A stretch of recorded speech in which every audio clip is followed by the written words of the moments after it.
No black cats, just straight facts. Triple P certified. Listen, we can talk about odds all day. It doesn't matter what the odds are. It matters what's gonna happen.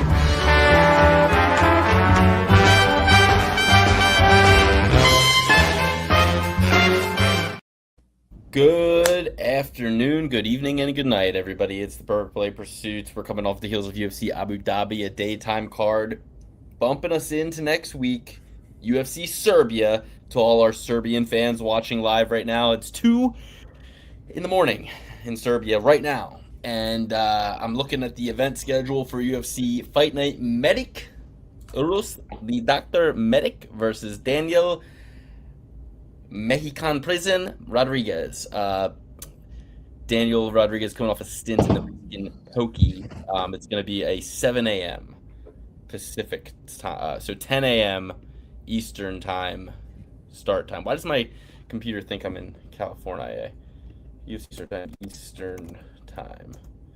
Okay, yeah. Oh wow. Okay. So yeah, no, it's even worse. what times? Oh geez, it's even worse. Okay. So it looks like what the It starts 10 a.m. Eastern. 10 a.m. Eastern. Okay. Well, the AI is not replacing us yet. Google AI, it's like early prelims 5 p.m. It's usually I just say UFC start time. It tells me the next card versus Rodriguez, but we're coming off the UFC Abu Dhabi daytime card. We got another daytime card, 10 a.m. start time this Saturday. That's good for me. I'm cool with that. Prelims 10 a.m. main card 1 p.m. We'll probably be hanging out during them. Yeah, we'll be hanging out in Jersey, and nonetheless playing blackjack on our phones, gambling, day drinking. It's gonna be a good day, so I'm excited. Just another day for a guy like me. For the first time, I lost. I didn't come away with a net positive result this weekend on UFC. However, I did hedge some losses in terms of I had a parlay that won. If we just give a quick recap on my day here, my night, if Patterson was able to win in round 1, I had a bet that was $100 for $2,100, and then I had a bet that was $200 for $2,800. So we're talking $300 out across two-leg parlays, and that $300 would have netted me $5,000. And all I needed for that to happen was Patterson to get the knockout in round 1, not round 2. So I had Patterson KO round 1, Walker sub round 1, parlayed with Walker round 1. So obviously Walker did get the sub in round 1. He did win in round 1.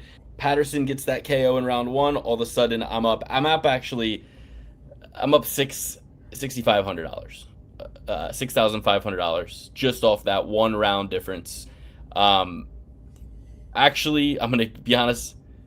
I had another parlay. Let me just show this to you guys. This is actually fucking brutal, and I didn't even really consider all this. I'm not one to be like, I was so close, but I was so close. But now that I actually take a look at this, so these are some losing parlays I had. So as you can see, $100 to pay $68.97. Hussein by sub happened. Patterson round 1. Said by knockout, Walker by finish. So that's a 4-leg parlay that would have paid $6,900 almost right there. This one would have paid $2,100. This one would have paid $2,800. So we're talking $12,000 right there on these 3 parlays. I also had a solo bet on Patterson KO round 1. It would have paid another $13,000. So Sam Patterson knocks him out in round 1 and not round 2. I'm up $15,000. And then also I had this parlay, $177 paid $23,000. Hussein by sub, Patterson by finish, Walker sub round 1, and Guskov. So if Guskov found a way to beat Hank Alive, I would have won another $23,000. Patterson gets the first round finish, and Guskov beats Hank Alive. Just Patterson gets the first round finish. I'm up $15,000. That happens, and Guskov wins. I'm up $48,000. So, what the fuck? Somebody fucking dude, do not resuscitate, guys. Do not fucking resuscitate. Kill me now. I didn't even realize how bad it was. I did have a parlay that won. It was, Nurullo Aliev, Tukagov, Sola, Patterson, Walker, and Temirov It was a 6-leg parlay, $170, paid 1,600 basically. So I lost on the night, but I didn't lose everything. I lost about like 30% of what I had out. So ultimately, I came away with I came away with you know some of my bankroll back, and it was all winnings from the previous weeks. So I didn't really cry in my beer at all. I was like, whatever, these cards are kind of hard to win on, but fuck, man, I didn't realize I would have won $15,000 if Patterson got the first round knockout instead of the second. That's pretty disappointing. The goose golf, he was never in that shit. But one thing I did learn is, Hussein by sub plus 200, Patterson by finish was minus 200, goose golf was plus 400, and Walker by sub round one was plus 400. So what I did learn from this card was fuck the Patterson by finish minus 200 play. If you just have a 2-to-1 and 2 4-to-1s, which is only really super accessible through UFC prop bets. I mean, there's really no other sport that you can find like a 4-to-1 that like you believe in and can happen in the same way like as a UFC prop bet.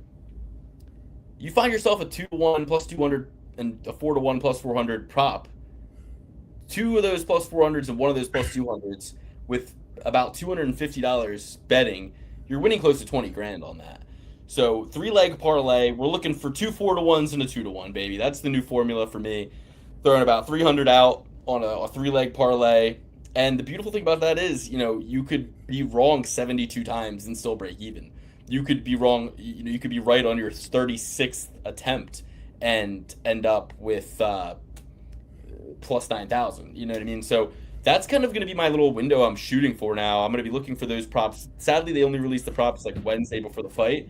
So we got to just figure out the method of victory and catch the motherfuckers sleeping like we have with Walter Walker. And I know the secret's kind of out with Walter Walker, but you're looking at a guy who in his first his first 2 leg lock submissions. Now, I was not here under the illusion that he was going to do it with a leg lock every single time, but I bet Walter Walker to submit Tafa at like 13-to-1. Mm-hmm. And that was the most obvious play in the world. Like, you got a grappling Walker who we knew was a grappling type Walker. And he submitted Tafa, right? And then I also, against Nchukwi, I think it was, right? Kennedy Nchukwi. I mean, I've really been on Walter Walker by sub. I promise you guys, I've bet and on every single time Walter Walker has had a submission win, I've bet on it. It was the first 2 times. It was against Dontel Mays and Junior Tafa. We're talking. I think I have the slip. It was like, I think it was even like 16-to-1 or like plus 1,600 or something for him to submit Tafa. It was the night that Duplessis beat Adesanya, a big payout night for me. And then I also bet him to beat Dontel Mays by sub at like 11-to-1. And then I bet him to beat Nchukwi by sub, I think at like 8 or 9-to-1. And then Sutherland is when it was finally like, okay, plus 300, plus 400 or something like that. But I bet that too. And this one, if you took it in round 1, which is what he was calling for, and it historically is what he's done. I mean, we're talking 1, 2, 3, 4, 5 first round submissions for Walter Walker. Yeah. 4-to-1. So that was my big highlight of the night, really, was Walter Walker making that happen for me. Other than that, kind of a sleepy card, kind of a boring card, not too much else for me to say about it. What are you thinking, Alex? Yeah, for sure. I think the things that burnt me the most was Dustin Jacoby. There's one parlay that I had that was that fight going over 1.5, him winning, and I had Axel by finish. I had Narulo Aliev by decision. I also had Walter Walker by finish, and ended the parlay with, I think, Temerov and Ankalaev by finish. So that one would have cleared. That one would have been like $5,000. It was a great parlay. The only thing that got me burnt was Dustin Jacoby. I had a lot of parlays that the ones that I didn't have Dustin Jacoby on, which I didn't have him on all of them. I had like, Tyrell Fortune on and Damian Rezbecki on a different one. And another one that lost was Walter Volker by knockout, which I thought the odds were there. I thought they were good odds. I thought that Thomas Pedersen was there to get hit. I thought he would hit him more. I did not foresee Walter Volker pulling guard and immediately getting that calf splicer. I mean, definitely, obviously, like Luke, I've bet on him to get a submission in every single one of his fights, except for this one. I thought that knockout was the play. I just, for some reason, thought Thomas Pedersen was a guy who was there to get knocked out. Unfortunately, that parlay lost. Of every other leg on that parlay won. Had a lot to do with Axel Sola. Had a lot to do with Aliev by decision, because I knew Mike Davis was a tough enough guy to at least make it last. And as Luke says, Aliev is a crotch sniffer. Got him at great odds by decision. I think it was like plus 200. But yeah, that's kind of where the night went wrong for me. Then the only thing I really had left going into the main card after Dustin Jacoby loss, after Dustin Jacoby loss, was parlays that all had like Respecki or Tyrell Fortune on them. And I'm not going to lie, guys, I loved what I saw from both of those guys. Both of those guys seem like they do have a bright future. Especially with Tyrell Fortune. Tyrell Fortune looked sensational out there. Seemed as though he was hurt going into the fight. I kind of peeped this after the first round. He goes in the corner and he said he hit the rib, which to me meant this rib has already been injured before the fight. He hit it. It's even worse now. I'm compromised. But still love that he had no quit in him. He went out there and fought almost 10 more minutes after that. And looked great. I can't wait to see his next fight. I think we're going to get great odds on him. And I'd say the same about Respecki too. I thought Respecki was MMA locker room bills. Thank you. I thought I would, but yeah, I think Respecki and I think Fortune, they're going to be great adds to your parlay in the next few of their fights. I think that this is a buy low situation for both of them. I think they represented themselves super well and super pumped to see their next fights. And then Ankalaev by finish. I didn't expect it to take almost 25 damn minutes for him to get the finish, but knowing that Goose Golf was coming in on short notice, Magomed Ankalaev line was pretty steep. It was like minus 550, minus 450 2 days before the fight. I knew he would get the win, and I knew he would get the finish. I think that brought it down to like a minus 225. He definitely kept me nervous there, but by that point, all my parlays were cooked. I didn't even care if he got the finish. I just cared enough to just say that I'm right, you know? I cared because, so the only real option I had, I'm sitting there with $1,500 in my bank account or my FanDuel account, and I'm going, how do I hedge this $20,000 on Goosecoff payoff? You know what I mean? Like, they wanted me to cash out for like $2,000. I was like, no, I'm not gonna do that. I was like, or 2,800, I think it was actually. I was like, no, like I would kill myself if I didn't win 20 and just came away with like a measly profit.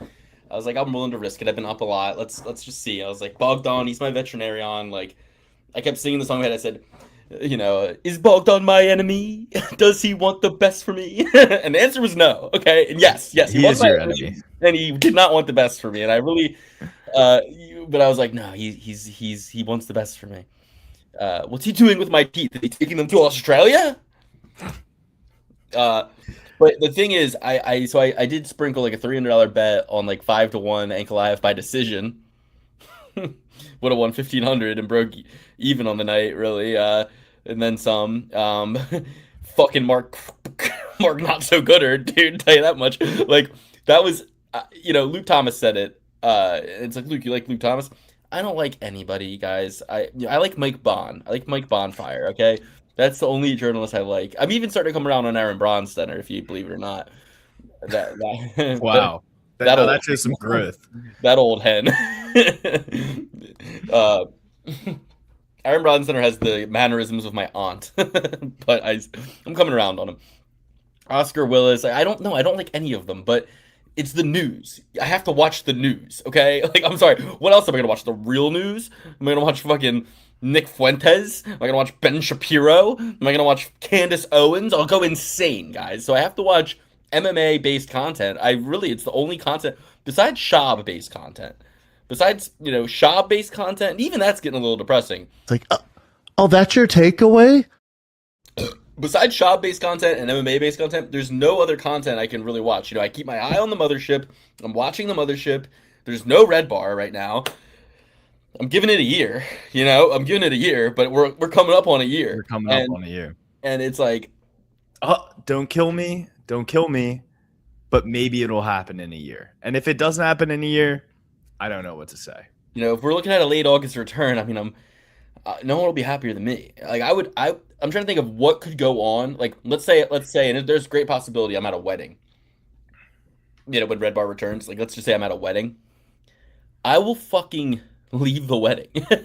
Like I'll be like, and my wife will understand. I'm like, hey, I'm taking the kids. We're going back to the hotel.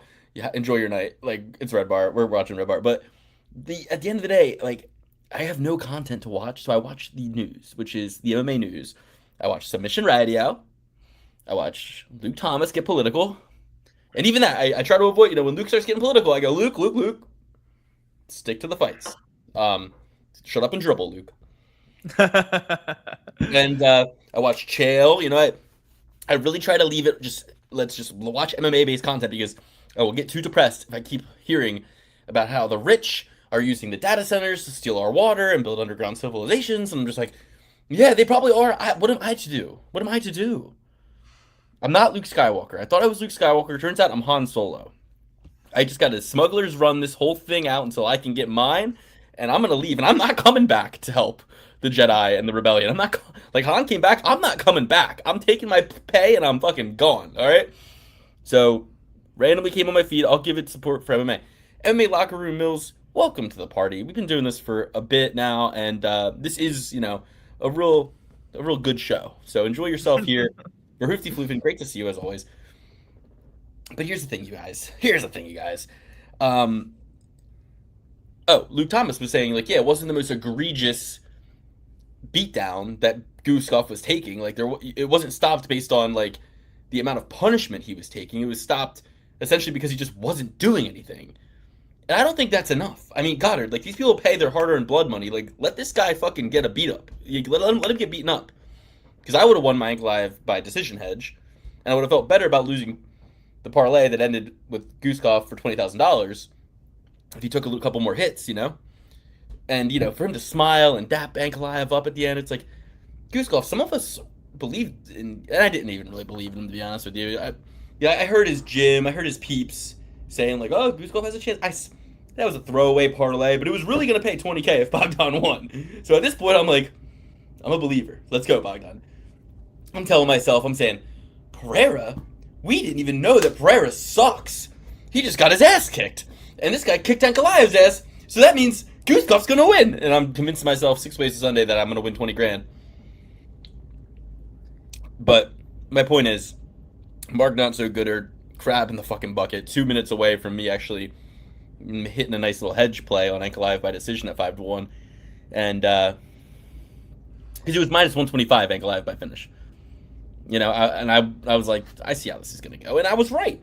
For all intents and purposes, I was right. That was a bullshit stoppage.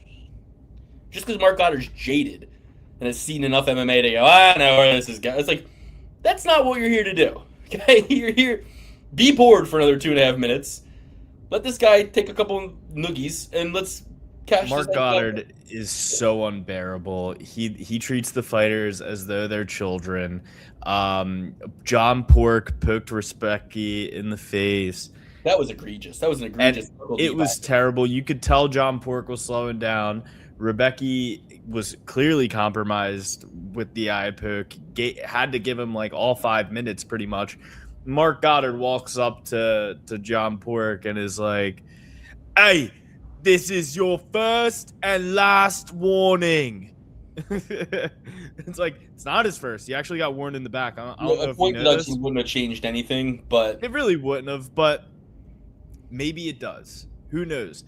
I just feel bad for Respecki. You got to think having John Pork's hoof in your mouth midway through the fight is not the most ideal thing. It's not a goth baddie. It's John Pork, guys. And sometimes you pick up the phone when John Pork is calling, but you don't want to eat his foot. There's a lot of toes out there that I wouldn't mind getting going in my mouth. That's on the very short list of ones I would not want in my mouth. I'll tell you that. I mean, at least Idiot Sanye, he has his French tips done. Like, he's got everything. He's got his nails done at the very least. John Pork, you know he has some gnarly toenails. Just look at the guy. I'm so grossed out by that picture. It's not even funny. Like, I didn't even know that was an option. I didn't know that was possible. It just makes a case. Close your fucking mouth in there, man. Breathe through the nose at all costs. I thought that I thought the stoppage was egregious. Sam Patterson, you fucking broke my heart. And Axel Sola, shout out to him. He looks like one of the Jonas Brothers. He beat the fuck out of Bond Team. Love that. Love to see that. But yeah, the old heads in terms of Dustin Jacoby and Cody Gibson, Mike Davis, Berenson Iberio. Well, most specifically, Jacoby and Ponzinibbio, two old heads who, I just hope we keep some old heads around, man. I hope that these fighters don't start retiring early, because don't pay these guys, because we need 38-year-olds in there so that I can fucking capitalize on some of these old guys getting taken out to pasture, because I feel like Matthew McConaughey, like, that's what I love about 40-year-old fighters. They keep getting older. The competition stays the same age. Yes, they do. UFC keeps feeding them young bulls, and it's like that outcome just going to rinse and repeat, baby. Rinse and repeat. I will continuously and always bet on fighters that are that old. I'll get fucked every once in a while with nerds like Terrence McKinney. But at the end of the day, it's the move. Father Time is undefeated, unless your name's Bobby Green. King Green, I'm sorry. Formally apologize. But, yeah, so Varufti Fliffin, you didn't watch the card. Okay. We're going to move on. Don't worry. We're not going to talk too much more about it. Yeah. Luke, you saw Obsession since our last episode? I did. I saw the Monkey's Paw movie, Obsession. Classic Monkey's Paw. Very Treehouse of Horror. Very Simpsons. No, it was a good movie. I have a couple favorite scenes. The scene where I don't want to know spoiler alert, everybody. Spoiler alert. The scene where she pees her pants on the rug. That was a funny ass scene. And poops her pants on the rug and throws up on the rug. Yeah. If Bear wasn't such a pussy, like a real man just comes home and goes, "Bitch, clean the pee-pee up off the rug." "Bitch, why are you so crazy? Clean that pee-pee up and we're going to the movies. Get yourself cleaned up." Just lay the law down a little bit more. And then she smashes that chick's head with the brick. That was insane. And then she brings her back. And so here's something you can answer for me. When they went to the music store after she killed the girl in the car, what was the point of that if she was just going to bring the girl back to his house and put her in the chair and dress and take her clothes and stuff? What was the point? Yeah, that's where she got the gun, for one. But and by the way, I knew early in the movie when they're hanging out in the bar before she gets the spell on her, and she said, I heard her dad keeps a gun in the safe at the music store. I was like, foreshadowing, that's foreshadowing. So I knew already that I'm a master of foreshadowing. You can never get no foreshadowing by me. Like when the cat overdosed on the pills, I knew the pills were going to come back into play. When she mentioned the gun, I knew the gun was going to come out at some point in the movie. But why did they go to the store? They probably were. She wanted to get a tuba case to put the body in, but then they just brought the body back to the house. Doesn't even make any sense. No, Freaky Nikki brought the body back to the house. She was supposed to dispose of it. But they were probably leaving the van there, so it seemed like, she was at the store. Somebody kidnapped her, You know, murdered her. it's like, guys, like you're trying to cover up I mean, at this point, it's like you're not really doing a good job of covering it up. You're walking through the store with DNA all over you. You're moving the body. Like these are all like The Sopranos would Not be to like. mention, you stabbed yourself in the face that evening. You had blood at the scene of the crime. There's blood everything. It was just it kind of, you know, there were a little bit of plot holes, you know, but I get it, low budget movie, no problem. But yeah, there was a lot of stuff going on, and then, you know, yeah, sad movie, not really a happy ending. I watched Miami Vice. Here's time for my movie minute. Jamie Foxx, Colin Farrell, Miami Vice on Amazon Prime. Very good movie. You know, a bit of a shoot 'em up, bit of a cops undercover. And yeah, you know, I loved it. I loved every minute of it. And then the ending, I kind of was like, yeah, the ending could have been a lot better. Like you know, it's like there wasn't enough at the end there for me. But anyway, I watched Tombstone this weekend. Oh, it's a great, timeless classic. Fantastic, fantastic flick. Forgot a lot of the scenes, but you know, remember the big ones, of course. Anything with Doc Holliday in it, I remembered. But like that beginning scene where the bad guys go up and just shoot up a wedding, like I completely blanked that out of my entire memory of the movie, and I was like, oh, that's why these guys are so bad and ruthless. I forgot. And you know, back in those Wild West days, you would think a wedding would be a pretty good place to you know, everyone's dressed up nice, got their jewelry on, you got the gifts, you can get a lot big loot from doing that to a wedding, but so ruthless. No, and you know, the only problem with the Tombstone is all the scenes of Wyatt Earp and his wife, like, Yeah, you riding horses. It's like, cut that shit out. You Give me a fucking, cut all that out. I don't want to. That's all. I'll even live with them going to the theater. You know what I mean? That scene's a little boring, but it's like, okay, I kind of like that. But yeah, I mean, him get riding the love horse- interest out of the movie. I just want get all the women out of the movie. You don't even. I really, just want some cowboys having fun, some federales laying down law, and that's pretty much all I want. Yeah, no, I mean, Doc Holliday makes the movie. Anybody who says otherwise is just a fool. Like, you know, Val Kilmer, absolute, you know, one of his best performances of all time, best roles of all time. Rest in peace. Yeah, I mean, the whole scene where they're speaking Latin is amazing. It's just, and then I love it. He goes, because Wyatt Earp is my friend. Yes. I got a lot of friends. I don't. Great scene, great movie. Yeah, I was super stoked on it. But I'd be remiss if we didn't talk about one more subject before we get on with this. And Luke, Real quick, before we even get into that one, Mike Davis, bit of an excuse maker. what did he say? His dog. Well, first there's the paint fumes thing. That was, you know, okay. Yeah, hey, yeah, okay, yeah. Give you one. But now it's like first of all, if you didn't learn, you turn the fight down. You know, it's not like you have a problem sitting on the sidelines. Like, you sit on the sidelines, sit longer, wait for a fight in Vegas. Like, you learned your lesson the first time you went abroad. Now he's like, you know, I flew 12 hours and I left. My dog. He literally said my dog just had surgery. Like, brother, I don't give a fuck about no dog. You know, and I'm not winning any fans saying this, but like, my mom just sent a text in the group chat that it's my brother's dog's birthday. I could give a fuck that it's my brother's dog's birthday. Fuck that. I wanted to respond. You know, I had to bite my tongue. I wanted to be like, dogs don't have birthdays. Shut up. They don't know it's their birthday. They don't have birthdays. They wrote a random fucking thing down on the fucking piece of paper. Quit with this white privilege bullshit. It's not a dog's birthday. Move on. Like, shut up. You know. But no, it's like I used to be like, they eat dogs in China. Now I'm like, I don't eat all the fucking dogs. Eat the fucking dog. I don't give a fuck. I don't give a fuck. Eat the dogs. I don't care. Eat the horses. Eat the dogs. Eat the cats. Eat who cares? Like, Fuck you, whale. Fuck you, dolphin. Kill them both. Fuck you, dolphin. I'm team.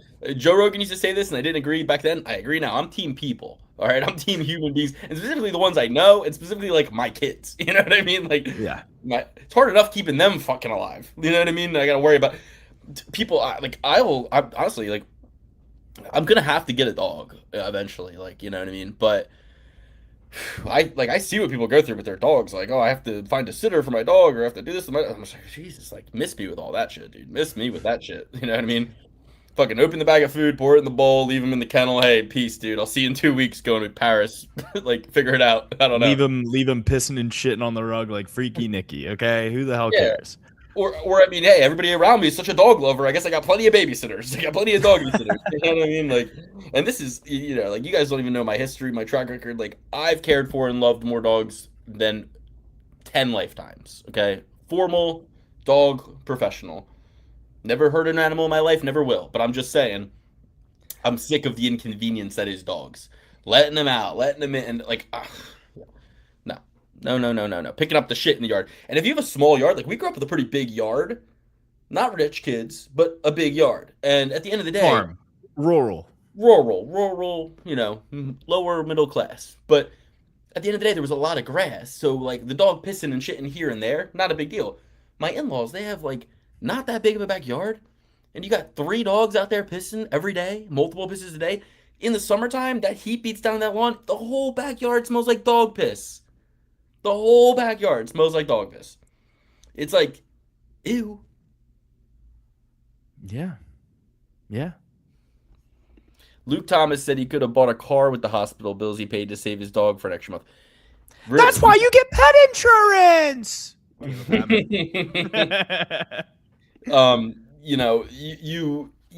Luke Thomas, his own dog.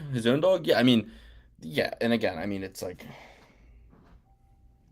okay, if that's what you want to spend your money on. But Mike Davis saying, his dog had surgery, and that it's like that sounds fucked up. That you had to that's a reason why. It's one of your reasons why, and it wasn't just that. It was the dog having surgery. The guy wrestled, and by the way, the only excuse I care about is like, yeah, no, Nurul Alves is lame. Like, you should have just kept it in the pocket of like wrestling sucks.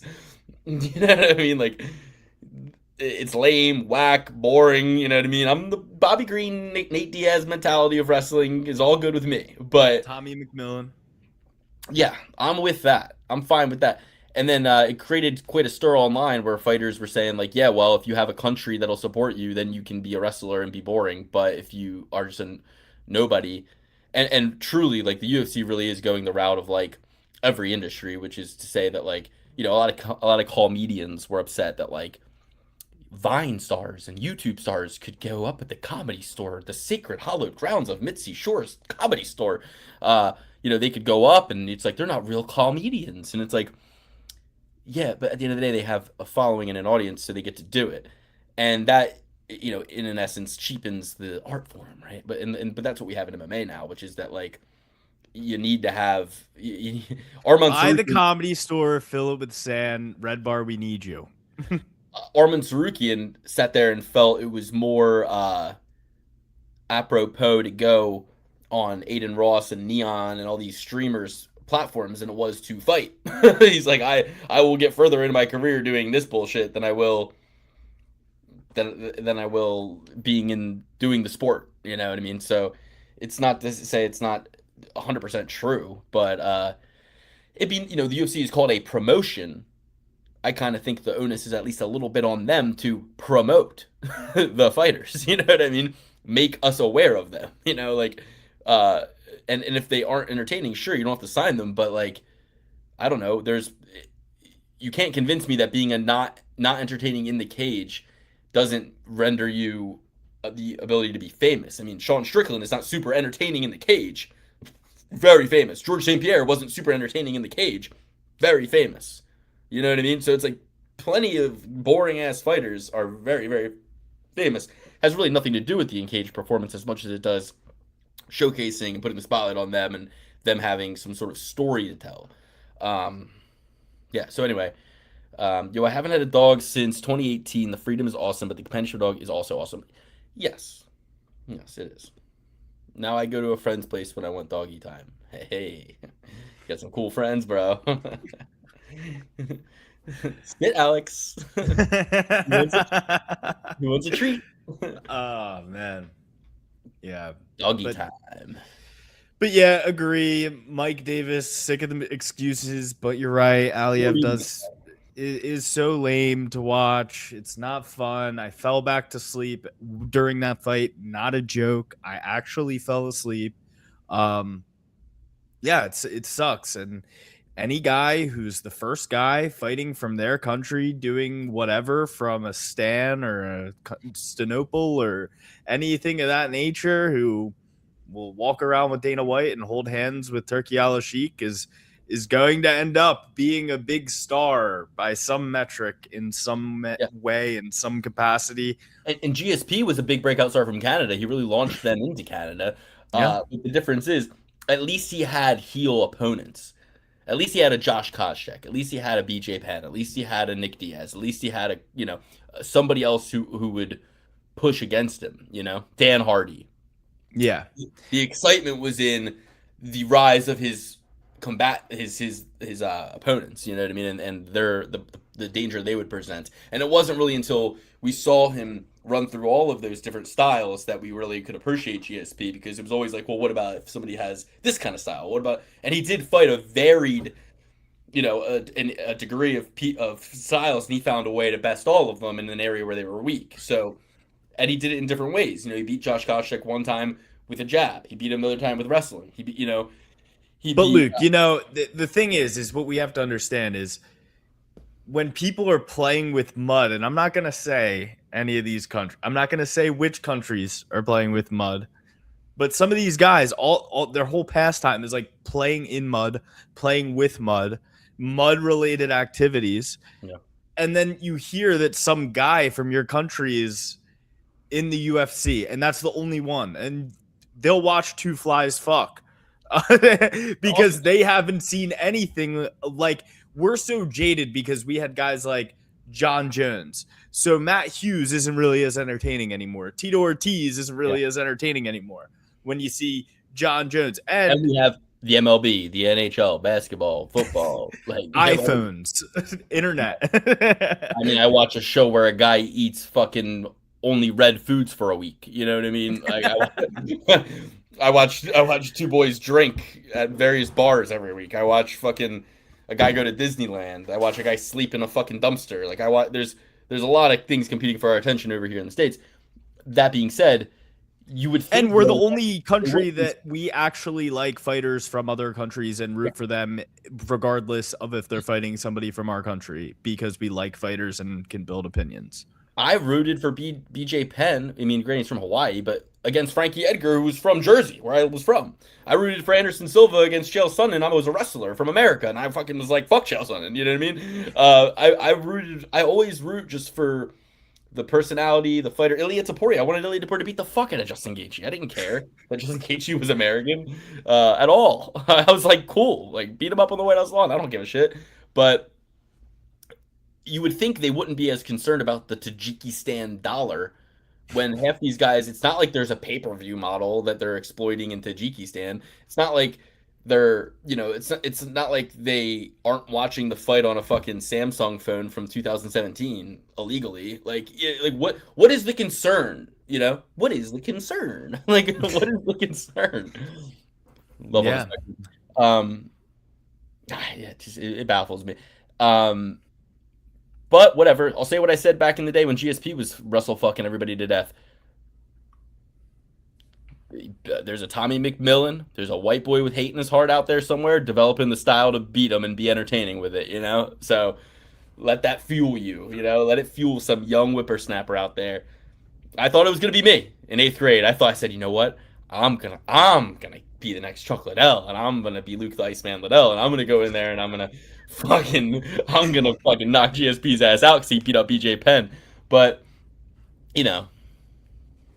now we've got far bigger enemies for BJ. Okay, we need to worry about BJ's current enemies, not his old ones. GSP would help BJ if he could. I didn't realize that there was much darker forces at play haunting BJ Penn. I have to help BJ from the attack of the clones. I'm fucking helping BJ from Count Dooku. BJ's got Count Dooku on his ass. Man, that's great. Django Fett is out here fucking plotting against BJ right now. Poor BJ. I'd do anything for BJ Penn.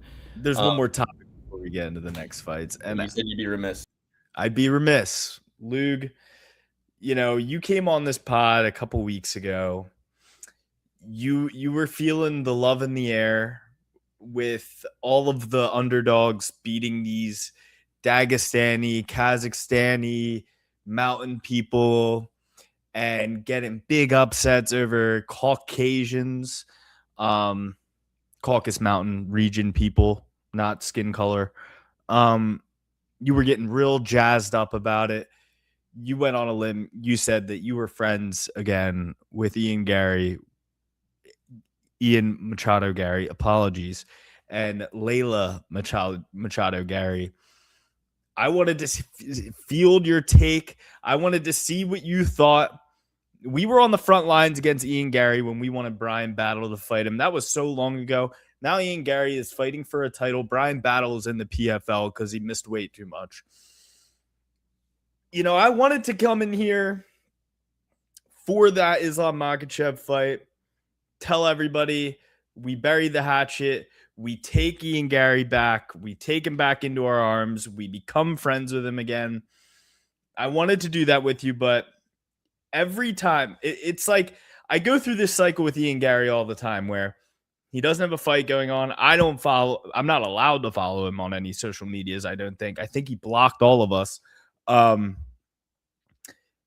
don't hear from him from a while. I don't hear anything. And I'm like, you know what? Maybe Ian Machado Gary isn't all that bad. Maybe he's not all that bad. And then the second you put a microphone in front of this guy, it all washes away. I see through. I remember why I hate him. I remember all of the evil he did when he tried to dox us, when he tried to do. I actually think that was more Layla. She's a very litigious, allegedly, a very litigious woman. I don't want to get in any trouble here. Then we have to, reevaluate, remember all of these things. He says some dumb shit. He accuses homeboy Neil Magny, who matters. Neil Magny does matter. He matters a ton, of beating his children while he's in a dispute with his wife to get custody of his kids. Ian Gary is shouting from the rooftops that Neil Magny's a child abuser. Could have ruined his life doing that shit. And all because he said, oh yeah, there's a difference between an ass whooping you give your son and an ass whooping you give somebody that, is your equal. I'm going to beat him like a boy, just basically saying he's going to son him. Because we're talking 2022. So for everybody, we're in big 2026 right now. Yeah. So September 25th, I'm going to take you guys back to September 25th, 2022. Okay. We are 2 years into this podcast at this point. And at this point, Brian Battle is, coming off the Ultimate Fighter, fighting well, having a resurgence, and he calls out Ian Gary. At this time in 2022, Ian Gary, let's see, Tapology, Ian Machado. At this time, in September of 2022, when Brian Battle, let's see, September, we're talking. So Ian Gary fought in Ian Gary fought in July of 2022, okay? At this point, Ian Gary's UFC career was Jordan Williams, diabetic. Darian Weeks. So we've now listed two people who are not in the UFC anymore since 2022. Jordan Williams, Ian Gary beat him in his debut, diabetic, 9-5. He beat Darian Weeks, 5-1. And then he beat Gabe Green, who has an eye problem, okay? Had an eye problem. So after Ian's win in July of 2022, Brian Pooh Bear at this time, Brian Battle. Let's see.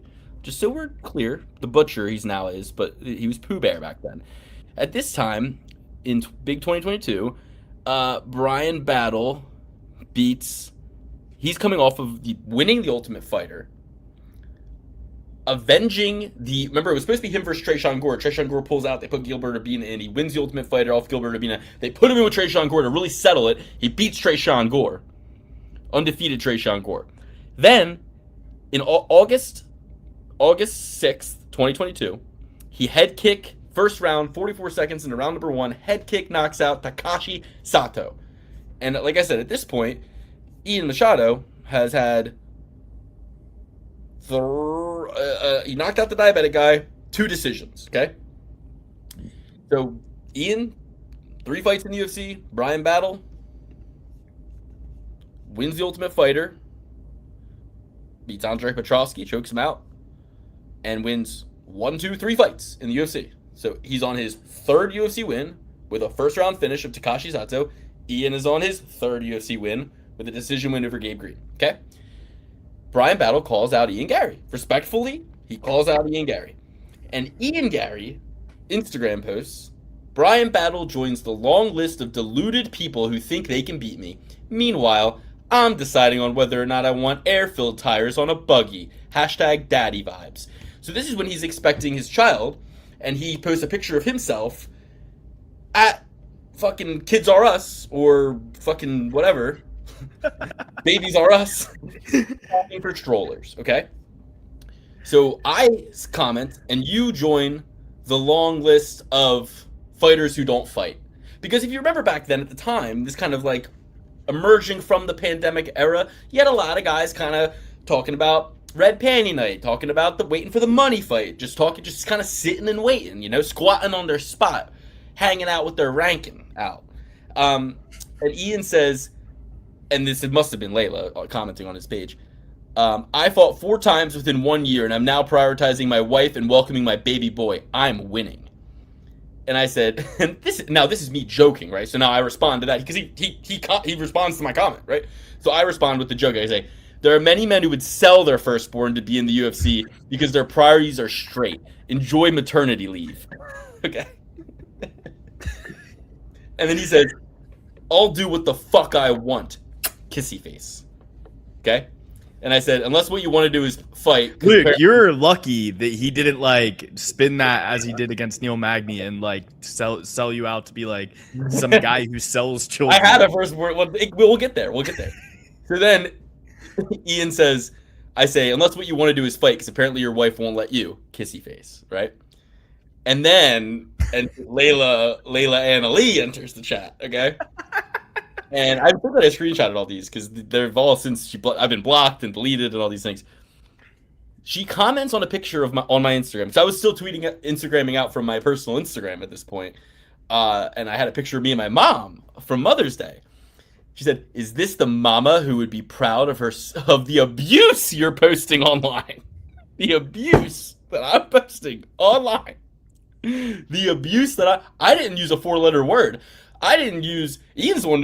He's a public figure. I'm just little old me. I'm a civilian." She liked the photo. She liked the photo of me and my mom. Kind of like a gangster tactic to say, I see you. I've seen you. Is this the mama who will be proud of the abuse you're posting online? Abuse. Like as if I'm the fucking 4chan troll of the year on the internet. Me saying, and I quote, and you've joined the long list of fighters who don't fight. Right?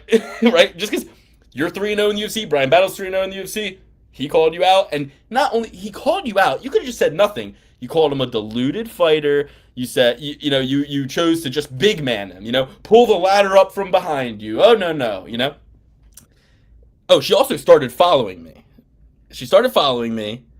And then she comments on a picture of me with my wife on the day my daughter was born. Is this the daughter you told me you'd give up? I didn't tell you shit, Layla. I didn't tell you shit. And I didn't say I would give up. I said some people would give up their firstborn child to be in the UFC. That's what I said, okay? Putting words in my mouth.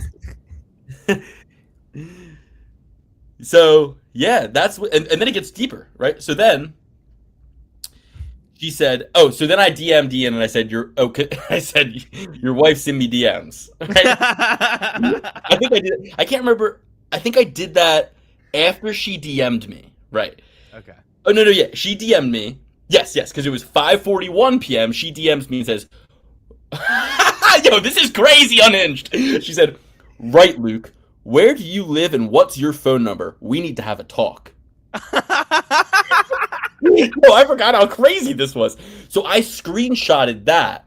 No. So I didn't screenshot that. So I then at 5:41, she DMs me first. Right, Luke. Where do you live? And what's your phone number? We need to have a talk. Where do I live? What's my phone number? What the fuck? So then I DM Ian, which I didn't realize at the time she had control over both accounts. And all I said was, your wife's in me DMs, right? Your Classic. wife's in me DMs. Classic. So then when she DMs me that, where do you live? What's your phone number? We need to have a talk. I just screenshotted my message to Ian and sent that in the chat, like me showing her, like, I just told your husband that you're in my DMs, right? Because honestly, I thought he should fucking know, and he should be like, "Yo, chill, dude. Like, stop fucking DMing random UFC fans and asking for their phone number." So Thank God then it wasn't Javante Davis's wife. yeah. So then she goes, hold on, I gotta find this. Damn it, I had it a second ago. Talk, Alex. Talk while I look this up real quick. Insane, unhinged. But yeah, these people, man, you forget how deep this went until he starts opening his mouth again. When you think you're gonna let him back in, he says something so stupid that it makes you think about all this stuff. And we'll get into what he said. We'll get into what he did, and the fallout with his alleged brother, which could be, could not be, but seems pretty spot on. So when I sent that, she said, "Luke, you and I both know he blocked you, so won't see that, and would just laugh at your DM if he saw it." She knows he won't see it because she has control over the account at this point, obviously, right? Didn't think about that then. She goes, "You want to rethink the trolling messages you sent hard. Take some time in the mirror and think about what you're saying, because we're humans and you're being real nasty, thoughtless, and cruel. You're a dad. I'm disgusted at what you're saying. You should be better, kinder, smarter than to attempt to bully people. Just because it's online doesn't mean it's okay. There's no way you would think nor say those things to his face or mine." And guys, this is before Ian Gary got an ounce of hate, for the record. You already forgot what you said about me? Literally every sentence you wrote is false. You keep saying take the fight. You said you'd give up your own daughter for a UFC career, implying shame on Ian for being present for his child. You claimed Ian hadn't taken the fight because his wife didn't let him. False sexist narratives that are demeaning and wrong on so many levels. Do you know what take the fight means? It starts with being offered a fight, and battle has not even been offered. It's not on the table. Ian says yes to every fight. She's his manager now, as well. Ian says yes to every fight he's offered. End of. You stop preaching lies. You stop preaching lies and donating your child for careers you don't have and bringing my name into anything. You go take care of your girls and get offline. Like, this took 5 minutes out of my day, Layla. She was taking a nap, you know what I mean? She was like 6 months old at the time. Shameful is saying you'd give up a daughter and that Ian should too. And this is the first time, for the record, that Luke has ever commented on anything of Ian Gary's. There was one. I read you guys the comments. I said, and you join the long list of fighters that don't fight. And then I said, enjoy maternity. He hasn't been tormenting him for weeks on end, years. There was one comment. He replied. One comment. He replied. One comment. He replied. It was not like me. It was. I said one thing. The first thing I said, you join the long list of fighters who don't fight. That is true. You aren't fighting. You said you wouldn't fight. And by the motherfucking way, when he took his maternity leave, it was May of 23rd he beat Gabe Green July 2nd of 2022, didn't fight again until March 4th, 2023. My daughter was 4 months old at this point, by the way, guys. My daughter was 4 fucking months old, okay? Like, chill out. Like, I have the time. The only people I was neglecting was my employer, okay, who I was taking, and it was 5:41 when I DM'd you too. All right, I was off the clock. My daughter was asleep. How much paternity leave did you get from work? Because he got a whole year. I got 3 months, and I didn't take it consecutively. I didn't take it, and that's like, when I tell people I got 16 That's weeks, super generous. They're like, "Fuck, you got 16 weeks paternity leave?" I'm like, "Yeah, I was like, very liberal tech company. What can I say?" But she said, "Yeah, let's just finish this up." It starts with being offered by, you stop preaching lies Go take shameful is you saying you give up your daughter that Ian should too. He's a bigger man than you, choosing to be present and putting his family first and and also maintaining an epic athletic career. He hasn't stopped anything. Also, steady on recommending gambling to people with anxiety issues. Foolish as fuck. I'm not recommending gambling to people with anxiety issues. Like as if I'm specifically out here like, do you have anxiety issues? You should gamble. Like I just gamble. Like and I'm not recommending gambling to anybody. The first thing I say at the beginning of every single show, what do we say? The house always wins. Don't gamble. None of this is real. Entertainment purposes only. This show is strictly a byproduct of gambling addiction, and the only way we can get it past. Get it past everybody that we know that we're not gambling addicts is no, I got to do it for the show. It's for the show. For the brand. Guys, yeah, I mean, I'm happy we revisited that from 2022. My daughter was 4 months old. I'm very present in her life. I've been working, remotely, so to speak, and I don't do anything. I literally just work and hang out with my kids. It's all I ever do. And they're asleep right now. You know what I mean? Like I'm doing the show, they're asleep. You know, like no one's awake. There's no other alternative. But yeah, she's crazy. Allegedly, and I'm just joking, and I'm just saying that seems crazy to me. I don't know. Guys, the insane part about this is when it first happened, nobody would really believe it. People liked Ian Gary at this time. Like Ian Gary was widely liked. Nobody had an issue with him. Nobody even knew shit about Layla at this point. Nobody knew about how to be a wag. Nobody knew how old she was. Nobody knew anything about this lady. Nobody even knew she existed in reality. To put it into everybody liked Gary, and then all of a sudden, every single thing, everybody started realizing what we already knew. Like if we go to like YouTube and I go to the MMA Guru, right?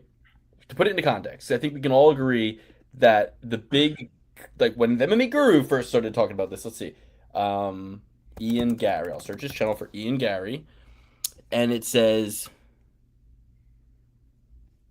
So if we look, Ian Gary called me out for exposing his wife, so it's time to expose even more. That video that the MMA Guru did, right, was from 2 years ago. The stuff that I'm showing you guys is from 4 years ago. So it was 2 years ago that all of this stuff came out about the How to Be a Wag book and about the MMA Guru's video, and everybody kind of like, it was right when he was about to, when everything came out about all the things, this was, and then when he did the thing with Neil Magny, that was 2 years ago. This is 4 years ago. Everybody liked, the only thing people didn't like about Ian Gary back when I said this was that he was a wannabe Conor McGregor. There was nothing about his wife, nothing about him as a fighter, there was nothing. It was all good in the hood for Ian Gary back then. When I did this, when I got into this back and forth with Layla, it wasn't even popular to do that sort of thing. You know what I mean? Like I was quite literally like the first that she attacked me. Like she was not in this. This was an A to B conversation between me and her husband on his Instagram. She DMs me, asked me for my phone number, asked me where I live, comments on a picture of my mom, comments on a picture of my wife and daughter, implies, and what I said was clearly a joke. There are people, I said, there are people, I didn't say me, I said, there are people who would give up their firstborn child. Obviously, we're fucking around here. It's a joke. And she takes that and just acts, and that's kind of her MO, right? It's like that's exactly what they did with Neil Magny. They take something and they extrapolate it and an analogy. You used a metaphor or an analogy, and all of a sudden you are a child abuser. In the context of entertainment, it's just a show. Amen. Layla Annalie, that MMA consultant, I mean, that's your opinion, man. Like I said, she's litigious.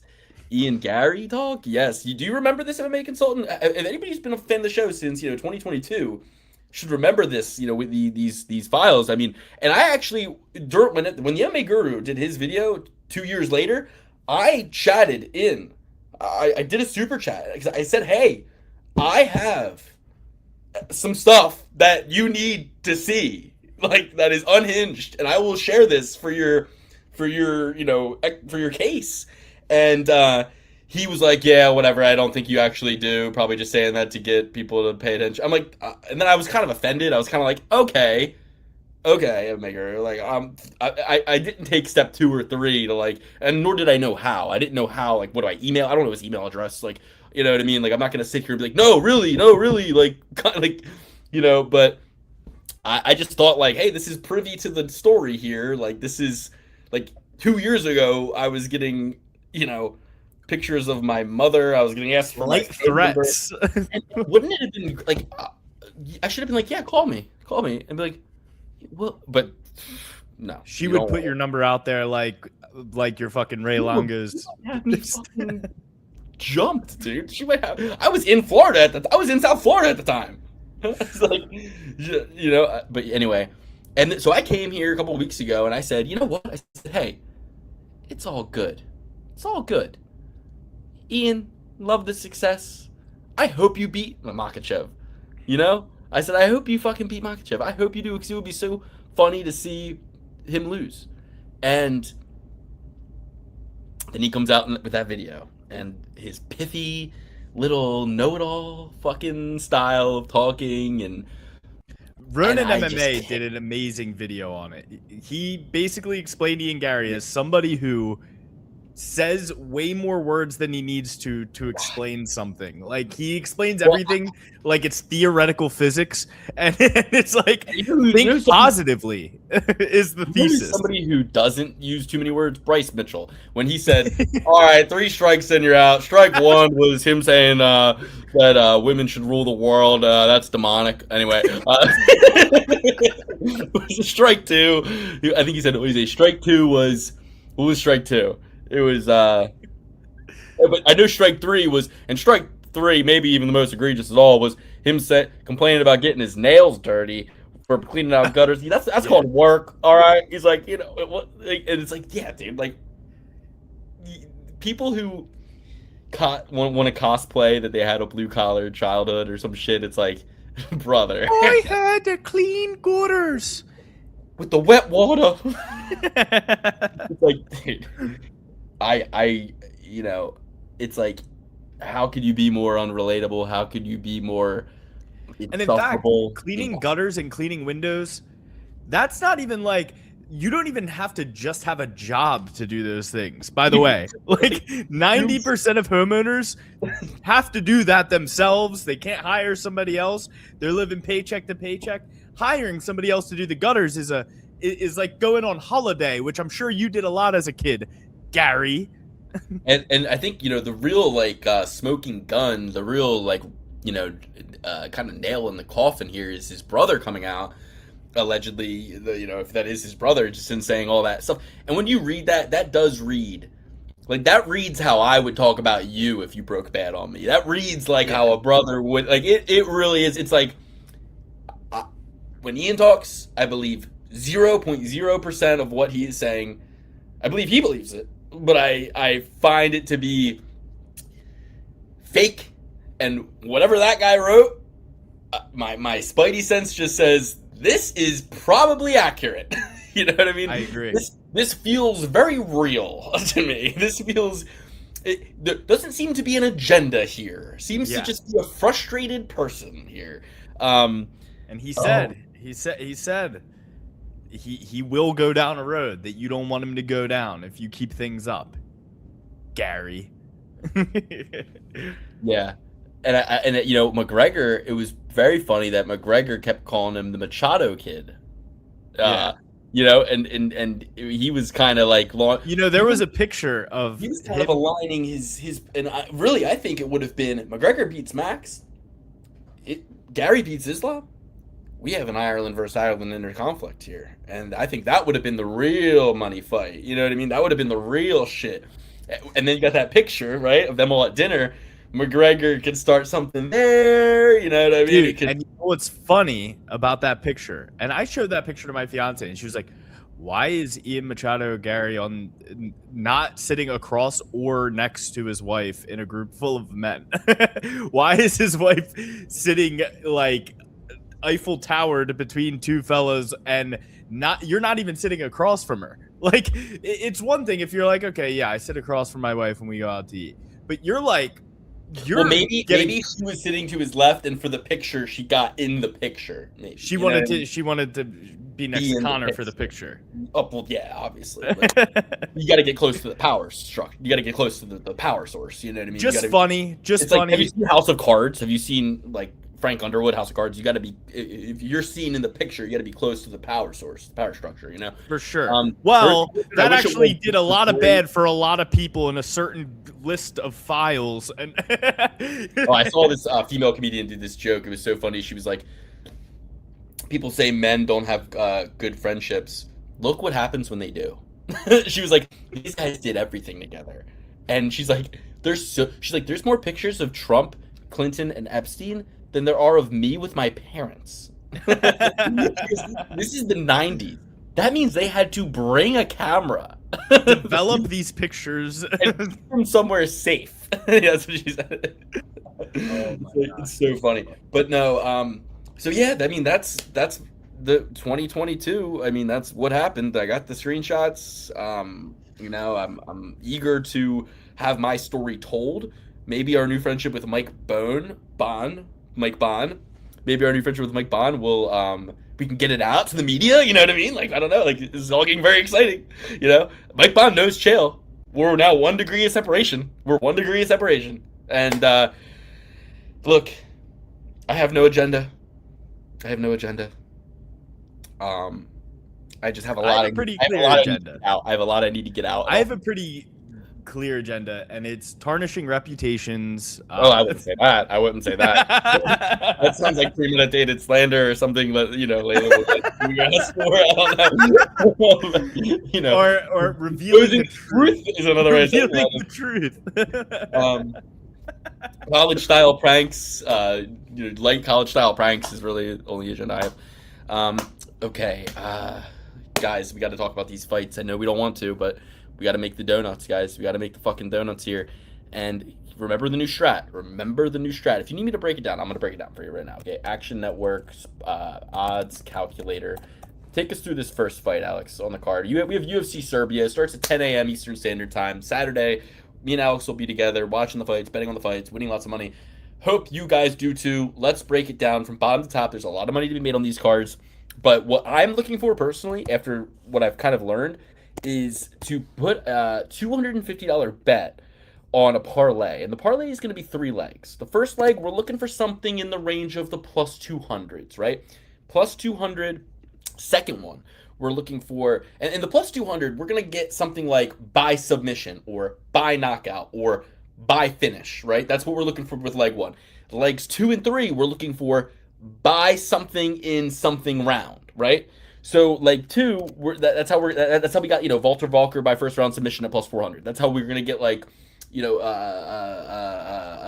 something along those lines. So if we go, a $250 bet across a 3-leg parlay, that's plus 200 on leg 1. Somebody by finish plus 200. Next one would be like by knockout in round 1 plus 400. The next one would be like by submission in round 1 plus 400. $250 bet. Let's just say 300. We're just going to say 300. $300 bet. 3-leg parlay. 2-1, 4-1, 4-1. $300 bet pays $22,650. Okay, guys? That's what we're hunting for. Keep it simple. Keep it safe. 3 legs. 2-1, 4-1, 4-1. Okay? $300 to win $22,000. And then we're out clean. Okay? That not we're out clean. Then we can start doing like $1,000 bets and like we can start betting more. You know what I mean? Safer. We can bet more safely. So we gotta get that. We just gotta get the little bit of that. We gotta get that first big bankroll that we can responsibly just start fucking firing on. Like, because if we can turn 300 into 20,000.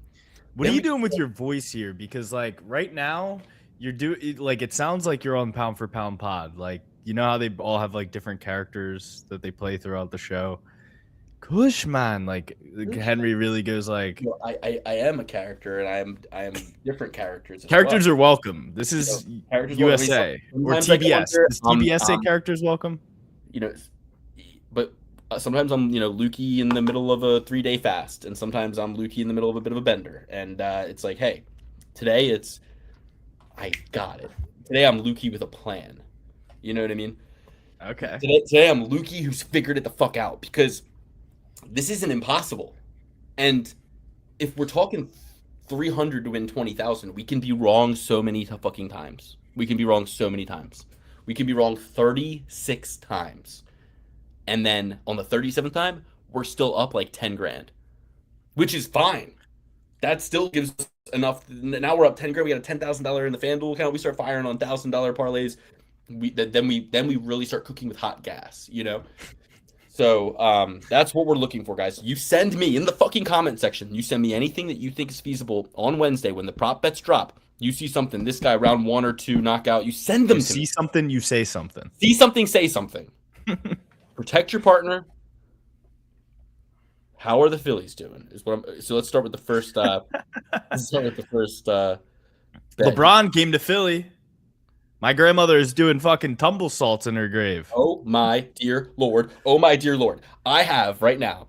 Okay. So I won a little bit. I didn't win, but I just didn't lose all my bankroll. So I said, okay, Luke, let's. If you know Luke, I don't watch a single baseball game all year, but somehow I fucking know the most about baseball more than anybody. Okay. Ask Alex. I send him parlays. I'm like, yeah, $100 3-leg parlay, made $800 on this 3-leg baseball, because I know numbers. I know fucking numbers. Okay. The numbers, Mason. I look at it. I go, okay, which one's the home team? Okay, and sometimes here's the thing. For example, and everybody knows you root for the home team. You root for the home team. It's like very simple, right? You see, a lot of the baseball lines are like -150. Plus 200, plus 120, like plus 100, -110. Like they're very close. Like now that we're getting into like almost postseason baseball, like shit's close. You know what I mean? And you have a lot of data to go off of. So I go, okay.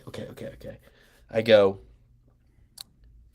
Philadelphia Phillies. Well, first leg was the Texas Rangers. Now here was my logic here. Texas Rangers plus 112. Here's my logic here. You don't mess with Texas. No. Well, Texas Rangers were the home team. There was a mass shooting in Seattle. Oh my gosh. So it's Seattle Mariners at Texas Rangers. I thought, okay, the Seattle Mariners, there's a mass shooting back home in Seattle. They're all like gossiping about that. And like, oh my goodness, did you hear there's a mass shooting? Heads are out of the game. Take the dog. So I take the Rangers, plus 112. Then I take the Baltimore Orioles against the Detroit Tigers at plus 100. I say, I said that I was like, the O's are due. They lost to the Sox. I saw the Tigers series, and by the way, when I say I saw it, I meant I see it from my phone, right? Like from the outcomes of the games. I saw the Tigers had a shaky series recently. We're going with the O's. Arizona Diamondbacks at Pittsburgh Pirates. This is the one that it's 2-2 in the bottom of the ninth right now. 2-2, bottom of the ninth. And the Pirates are up to bat with a man on first. Okay. We're hoping this is going to go to extra innings now. Okay. We're hoping that's going to extra innings and the D-backs can clutch. But they are the home team. Should I cash out? Okay, so here's the thing. You might want to cash that out, Luke. The signs, I've been playing Assassin's Creed Black Flag. I've been all in on Pirates in general. You think I should I cash it out for $400? If it's a $100 bet to pay $1,300, they're all for me $420 right now. I think so. You got a runner on, 1 out. They're up to bat. But if I wait a second for this Orioles game and the Phillies are in the bottom of the ninth, they're up 2. Oh, I think the Phillies game just ended. Okay, so now let's wait. Bottom of the ninth, Phillies. Okay, no, the Marlins are up. Okay. I don't know. I think I just let it ride, Alex. The Diamondbacks. I'm gonna let it ride. I'm gonna just let it fucking ride. They're offering me $397 now. It'll pay $1,300. The Rangers already won. Orioles are up 8-5, top of the ninth. Phillies are up 7-5, bottom of the ninth. D-backs are tied 2-2 with the Pittsburgh Pirates, bottom of the ninth. 1 out, 1 ball, 2 strikes. Pirates have a man on first. You're not getting that. You're not getting better analysis than that on AM radio. Okay. 3 live baseball games for you guys right now. With betting baseball, the less you know, the better. Exactly. You just got to look at the lines. You just got to be like, all right. And it's just like, I'm betting on 4 coin flips. You know what I mean? I'm like, all right, yeah, like heads, tails. You know what I mean? Like it's. And Luke, if you had a more sultry voice, you could be on AM radio with all that with all that baseball that you just laid out there. Bottom of the ninth, like you just gotta like really play into the baseball. Yep. Sack fly moves the Pittsburgh Pirate Gonzalez to second base, and sounds fast. Clark sounds speedy. Callahan, strike 1. We just gotta strike Callahan out, whoever the fuck Callahan is. Callahan hit the ball. Where is it? Oh, it's a short little dribbler in the dirt. It's a short little ground ball. Right. Callahan is out. We're going to extra innings, baby. We're going. Oh, yay! Okay. It's just. By the way, watching it on the track, you go to you click the game, you hit track live. It's just as good as watching it on TV. It's just as good.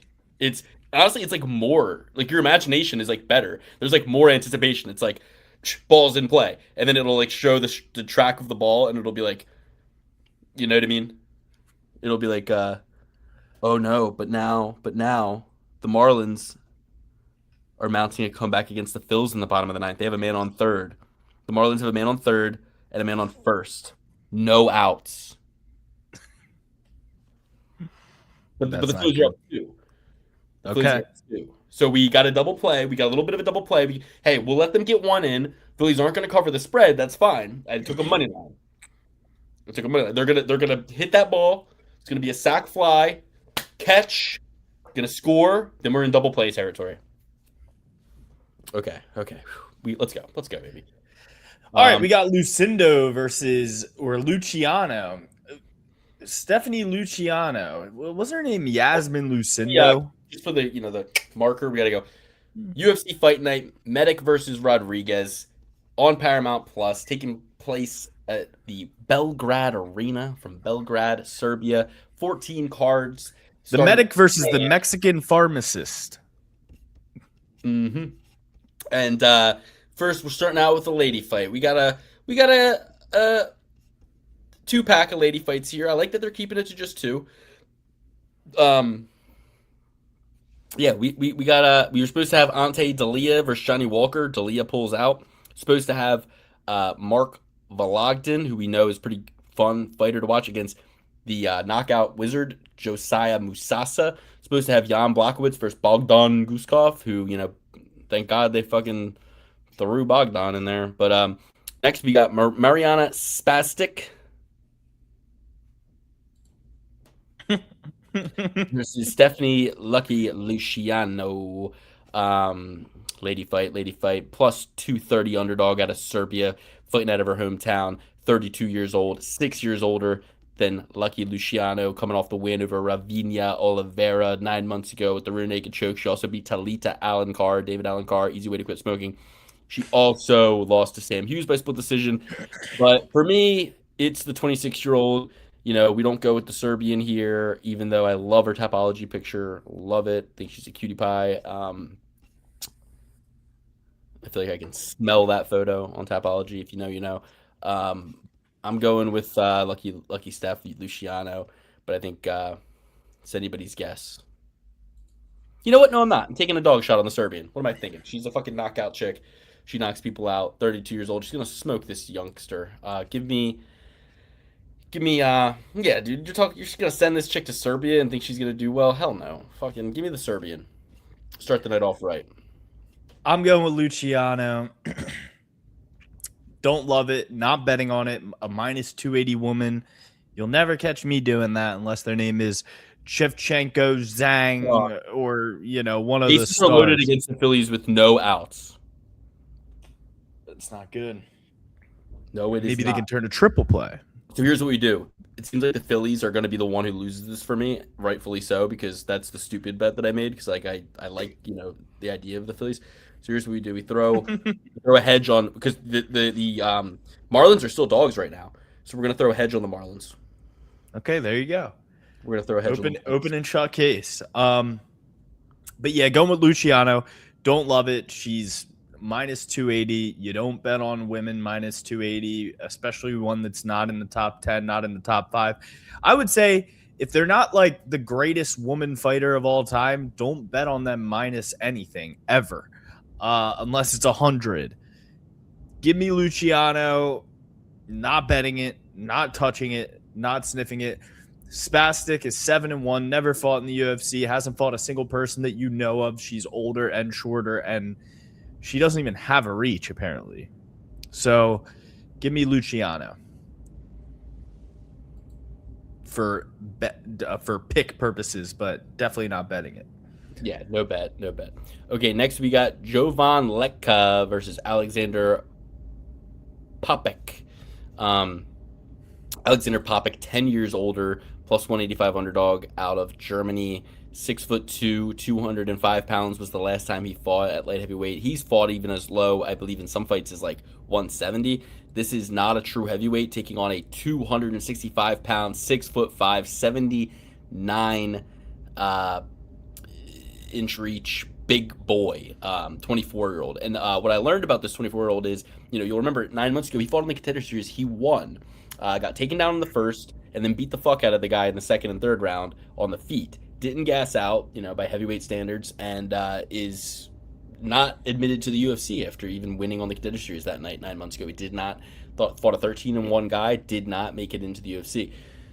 I'm going to take Letka here pretty confidently. I think he's a bit of a parlay pillar. I think he's got 10 years of youth. He's got 3 inches of height. He's quick.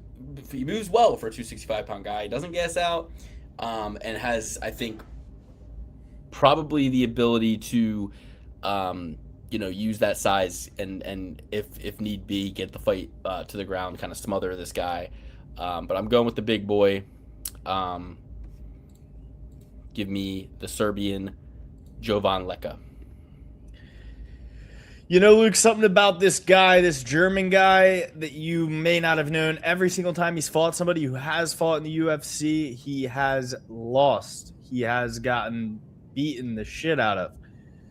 So for me, it's going to be a pretty easy open and shut case. Like you said, he's coming in on short notice. He's fighting a true heavyweight, a guy who has won on the Contender Series. This guy lost to Rob Wilkinson. I asked Rob Wilkinson, caught cheating, cheater, pumpkin eater. Is only 7-3 in PFL because he's a cheater, pumpkin eater. He was 0-2 in the UFC, bounced out quick. Got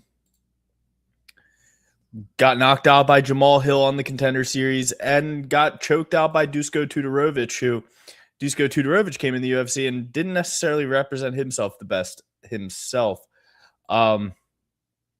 Give me the young bull here. Give me Jovan Letka. Lick at these nuts.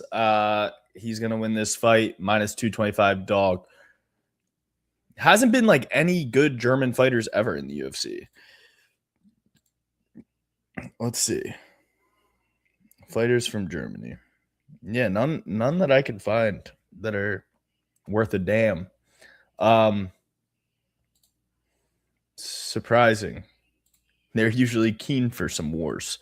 Next up, we got Nina Meleskovic versus Haley Cowan.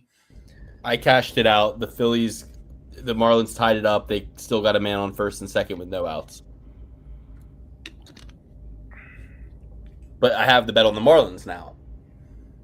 So we're going to come away with $300 profit. But Justin, I went to Colorado. CU Boulder. That's why, it's beggars can't be choosers.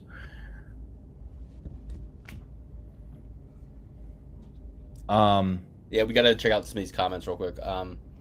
Justin took the Phillies and the Reds in a parlay. Sorry to hear about that. The Phillies bases are loaded again. It's 7-7, bottom of the ninth. Yeah, I'm glad I hedged on the Miami Marlins. Even the D-backs, it's top of the 10th, tied 2-2. Cup,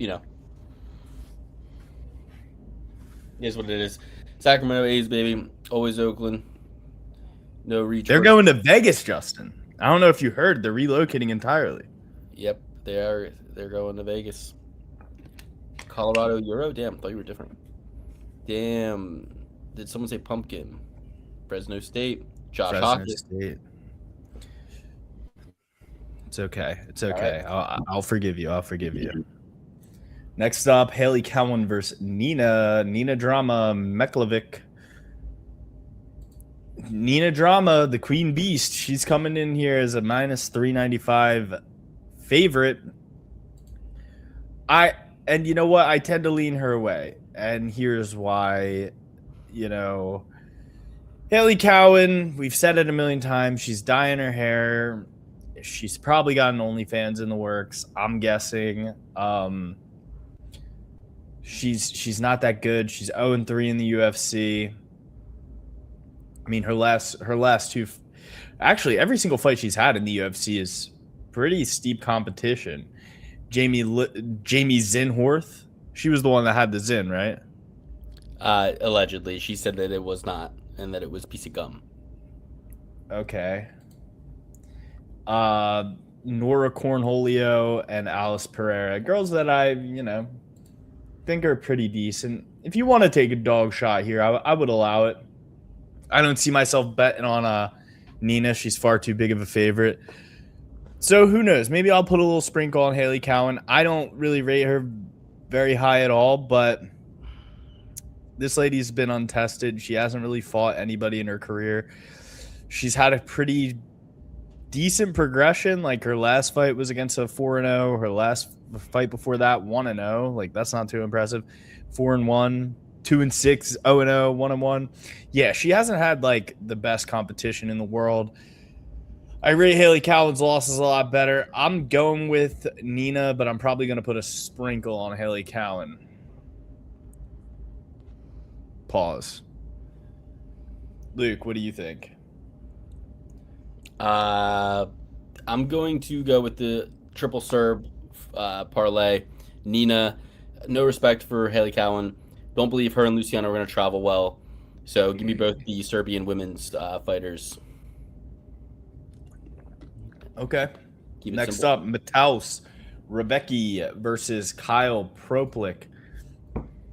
Now, Luke, both of these guys coming off of losing streaks here.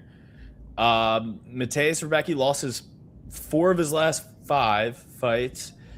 Pretty solid competition, though. Not gonna discredit him.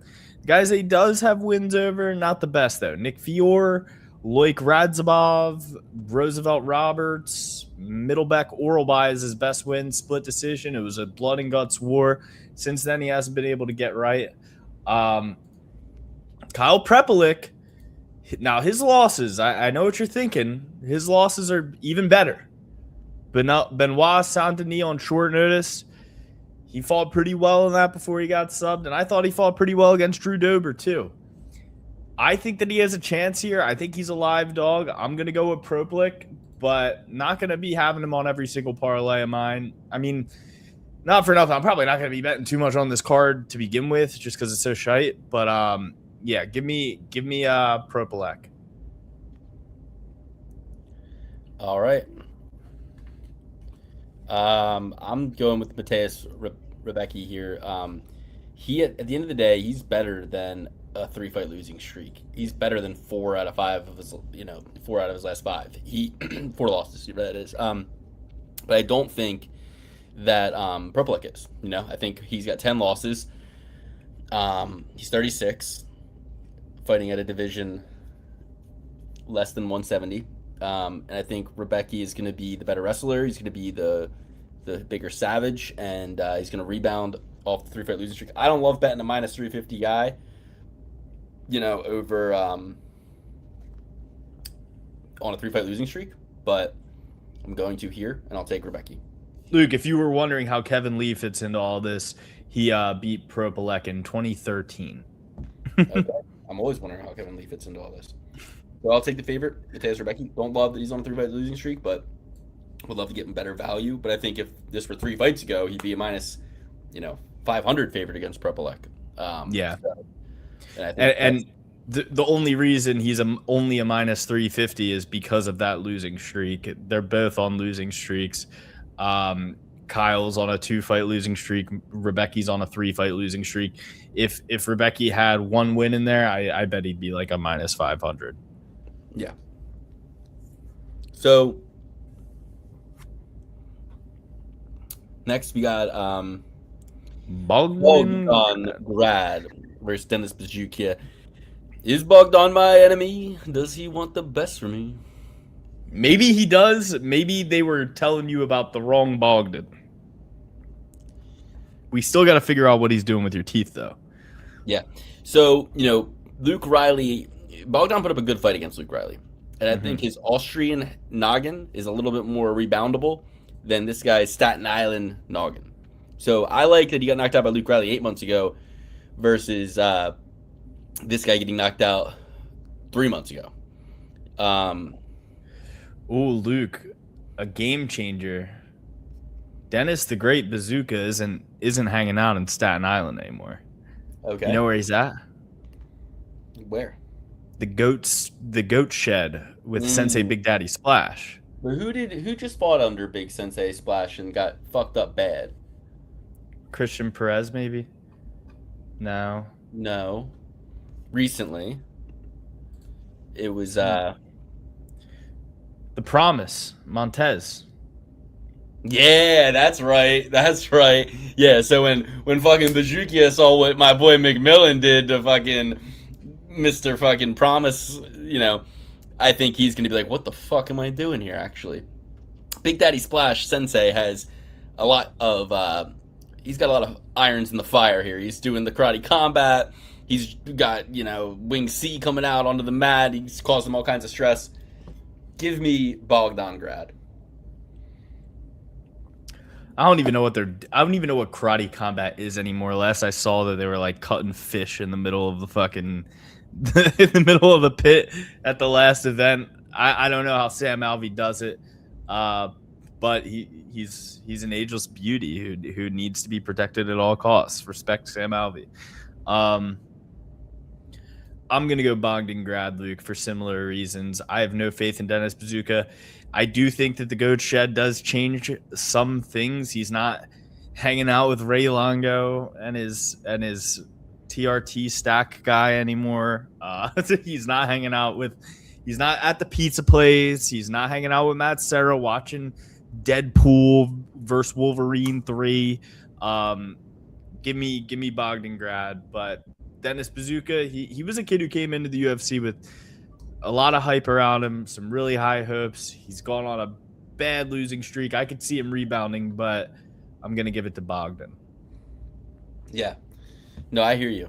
I'm going to take Bogdan. I think he's tougher. I think that this Buzukja kid's not going to travel well.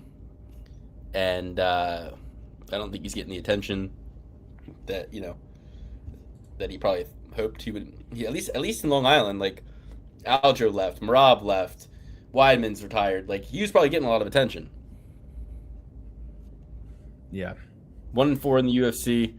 I mean, who is there anymore? I feel like every single person has left Long Island. That's a good question. Now, Bogdan Grad and Mark Vologden, really, I think they're the same guy. Both, I think, Contender Series guys, right? Yeah. Vologden, I'm pretty sure he beat Martinetti in that Contender Series fight. They got fighted. Very, very close fight. I remember watching that. I was a little bummed with the decision. And I think am I mistaken, or did he even come in on that on short notice? No. Okay. But, still no wins, no losses in the UFC. I mean, lost in the Contender Series, got into the UFC, had a draw with John Castaneda. Great fight. Blood and Guts War. won round 1, I believe.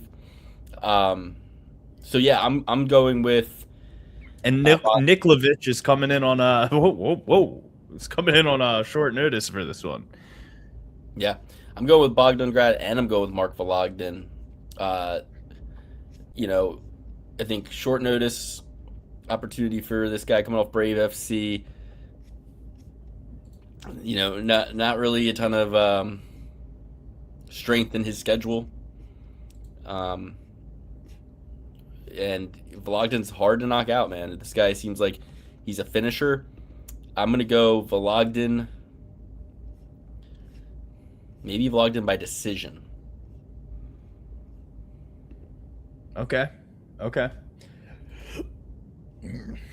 Next up, one of our favorites, Oban Elliott, not Bogdan Elliott. Not to confuse him with Bogdan Elliott, versus Michael Oliveira, who just looks like a absolute sculpture of a man. This Michael Oliveira. Luke, what do you think about this one? I'm inclined to pick Oban Elliott. I really feel that he's been dealt from the bottom of the deck. He took on Mekalev, who was proven to be pretty good. He hasn't been dealt from the bottom of the deck, but in his last couple of fights, he was on a bit of a tear. Like, he beat Val Woodburn, beat Pressure Preston Parsons with wrestling. Nobody expected that.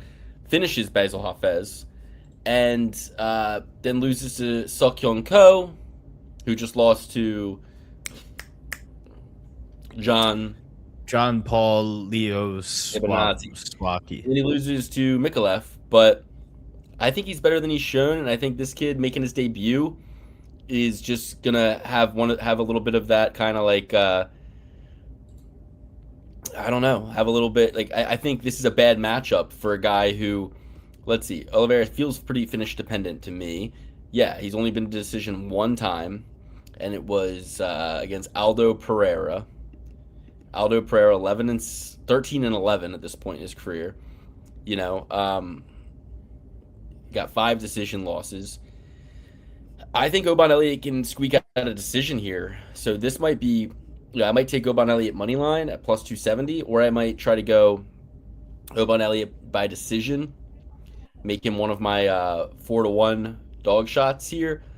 But I just have a feeling that Oban Elliott is just better than people are giving him credit for. You ever seen, his kind of like interviews and stuff? This kid's got a passion, man. He's got a big time passion, and I think that he can fight smart, not get knocked out, and tire this kid out, and use some of that wrestling that we saw in that Pressure Preston Parsons fight. So give me Oban Elliott.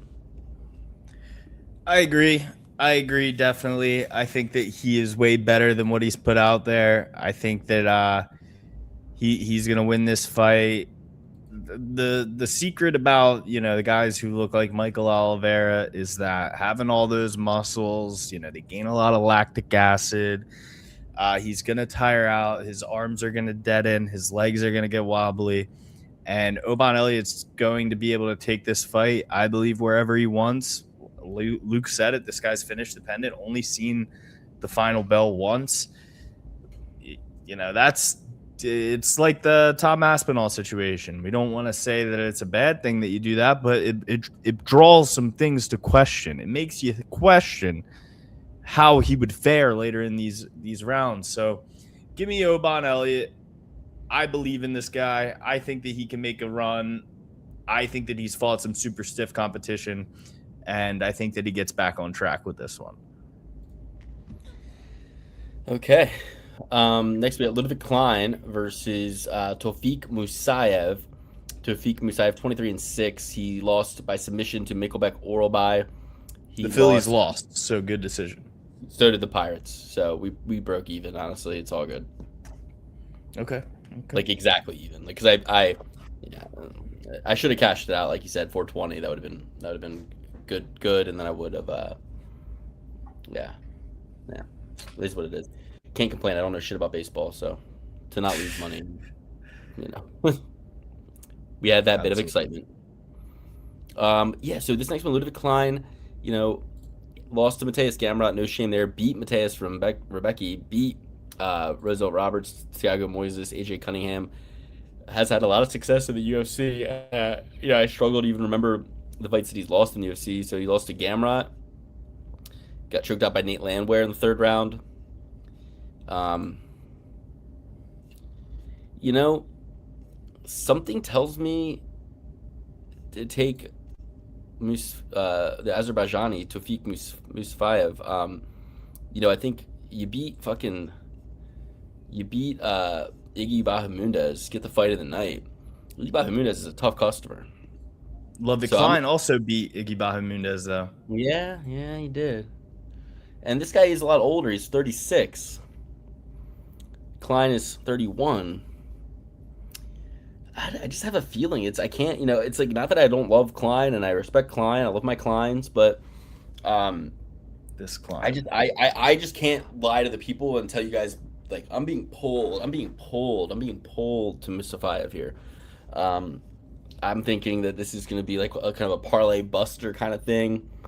Like Klein is going to just have a bad night. I don't know. So I'm going to take Musafayev just off of the vibes that I'm getting here. Yeah, I mean, I definitely smell what you're cooking here. I believe that Ludwig Klein is a guy who has some name value. He's one of the guys that's on these prelims or right before the main card that people are looking to throw on a parlay. Oh, I recognize this name. I saw him fight at Gane versus Aspinall, UFC 331. He's a guy that I recognize the name of. I'm throwing him on the parlay. He's not going to win this. He's not going to win this one. I'm going with Musafayev. I think that Klein is going to be the guy who crushes a lot of people's parlays. I like this Klein, but give me Musafayev. Okay, next we got Milos Janix versus Noah Googston. Is that guy a Stranger Thing? Is that guy from Stranger Things? Which one? Gungan. Noah? He looks like the kid Noah from Stranger Things. Gugnon. Yeah. This is another one where, it's like you look at the topology, you're very inclined to go with Milos Janik. He's got the height, he's got the reach. He's, the right side of 30, but he's 29, but he's 4 years older than the 25-year-old. So it's like not like an age disadvantage necessarily. Here's the one fucking thing when I look at his record, right?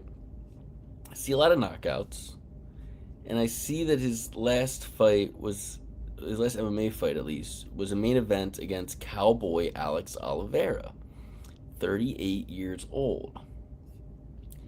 Then he does a special rules match against a 1-1 fighter.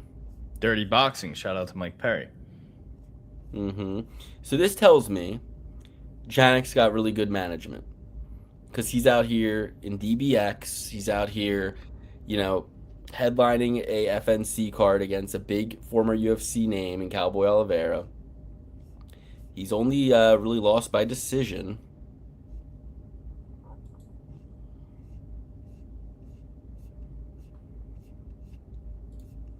But I just smell something. This guy Noah Googsnon. I just see him, I go, okay. How good is he?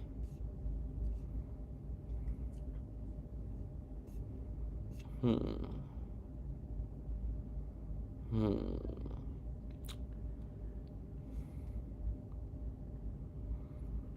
don't know, man. What do you think? Yeah, I definitely think this is a tough one. I definitely do think this is a tough one. The Cobra versus Guns. If you've seen Indiana Jones, guns don't necessarily work too well against snakes. Yeah, I think I'm gonna go with the Cobra. I don't know. Something is just telling me there. Again, it's like I'm being pulled towards Noah.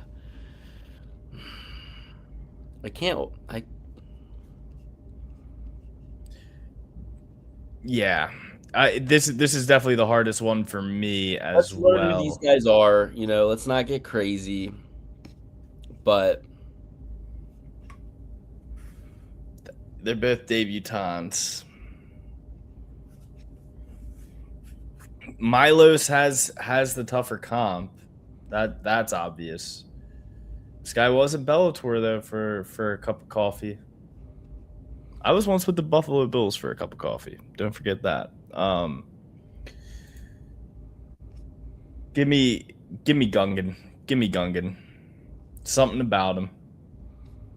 Where is Montenegro? It's in Europe. He's going to have the easier travel. France is also in Europe. Oh, true. This guy just looked like he was from like Iowa or something. He's giving Austin Hubbard in his other Tapology picture. I want nothing to do with it, you know? Yeah. I kind of want nothing to do with it. I'm going to learn. I'm going to watch this one. I'm going to learn about both these guys. But I'm going to sit my ass down, shut up, and listen to this fight, okay? Get your white ass down and listen. Next, we got El Chapo Velastro Cepo versus Gilbert Urbina. Gilbert Urbina, not very impressive in his UFC run. You know, he's got the win over Oran Koski of the Koski brothers. Lost to Brian Battle, lost to Charles Radke, lost to Eros Medic, all by finish. But 3 names of 3 good guys, whereas this guy not really fought anybody good, you know, been knocked out by guys, you know, been doing some knocking out himself, but he is Serbian. The one thing I like about Urbina is he trains with Jackson Wink. You know, we got Hockett there, we got John Jones, we got, you know, Mr. Gabe Stevenson. But those guys don't really train with Urbina. You know, are they training with Urbina necessarily? Who's Urbina training with? He's moving up in weight from 170 to 185. I think that could be good for him. He's going to be taller. Urbina's closer in weight with Holly Holm than any of those guys. I mean, he's moving up. He's 6'3", and he's moving up to 185 to fight this guy who's 6'1" at 185.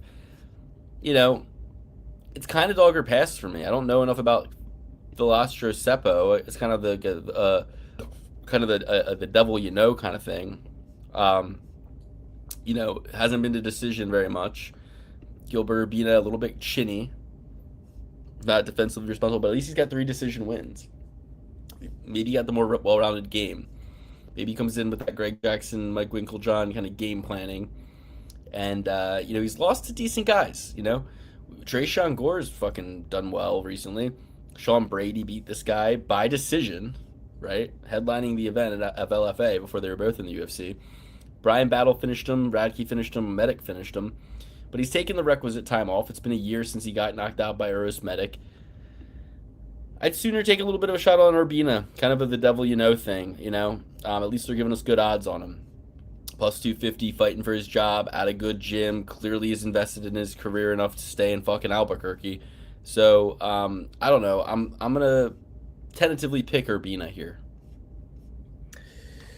Yeah, I think the same until unless I find out some other information on El Chapo.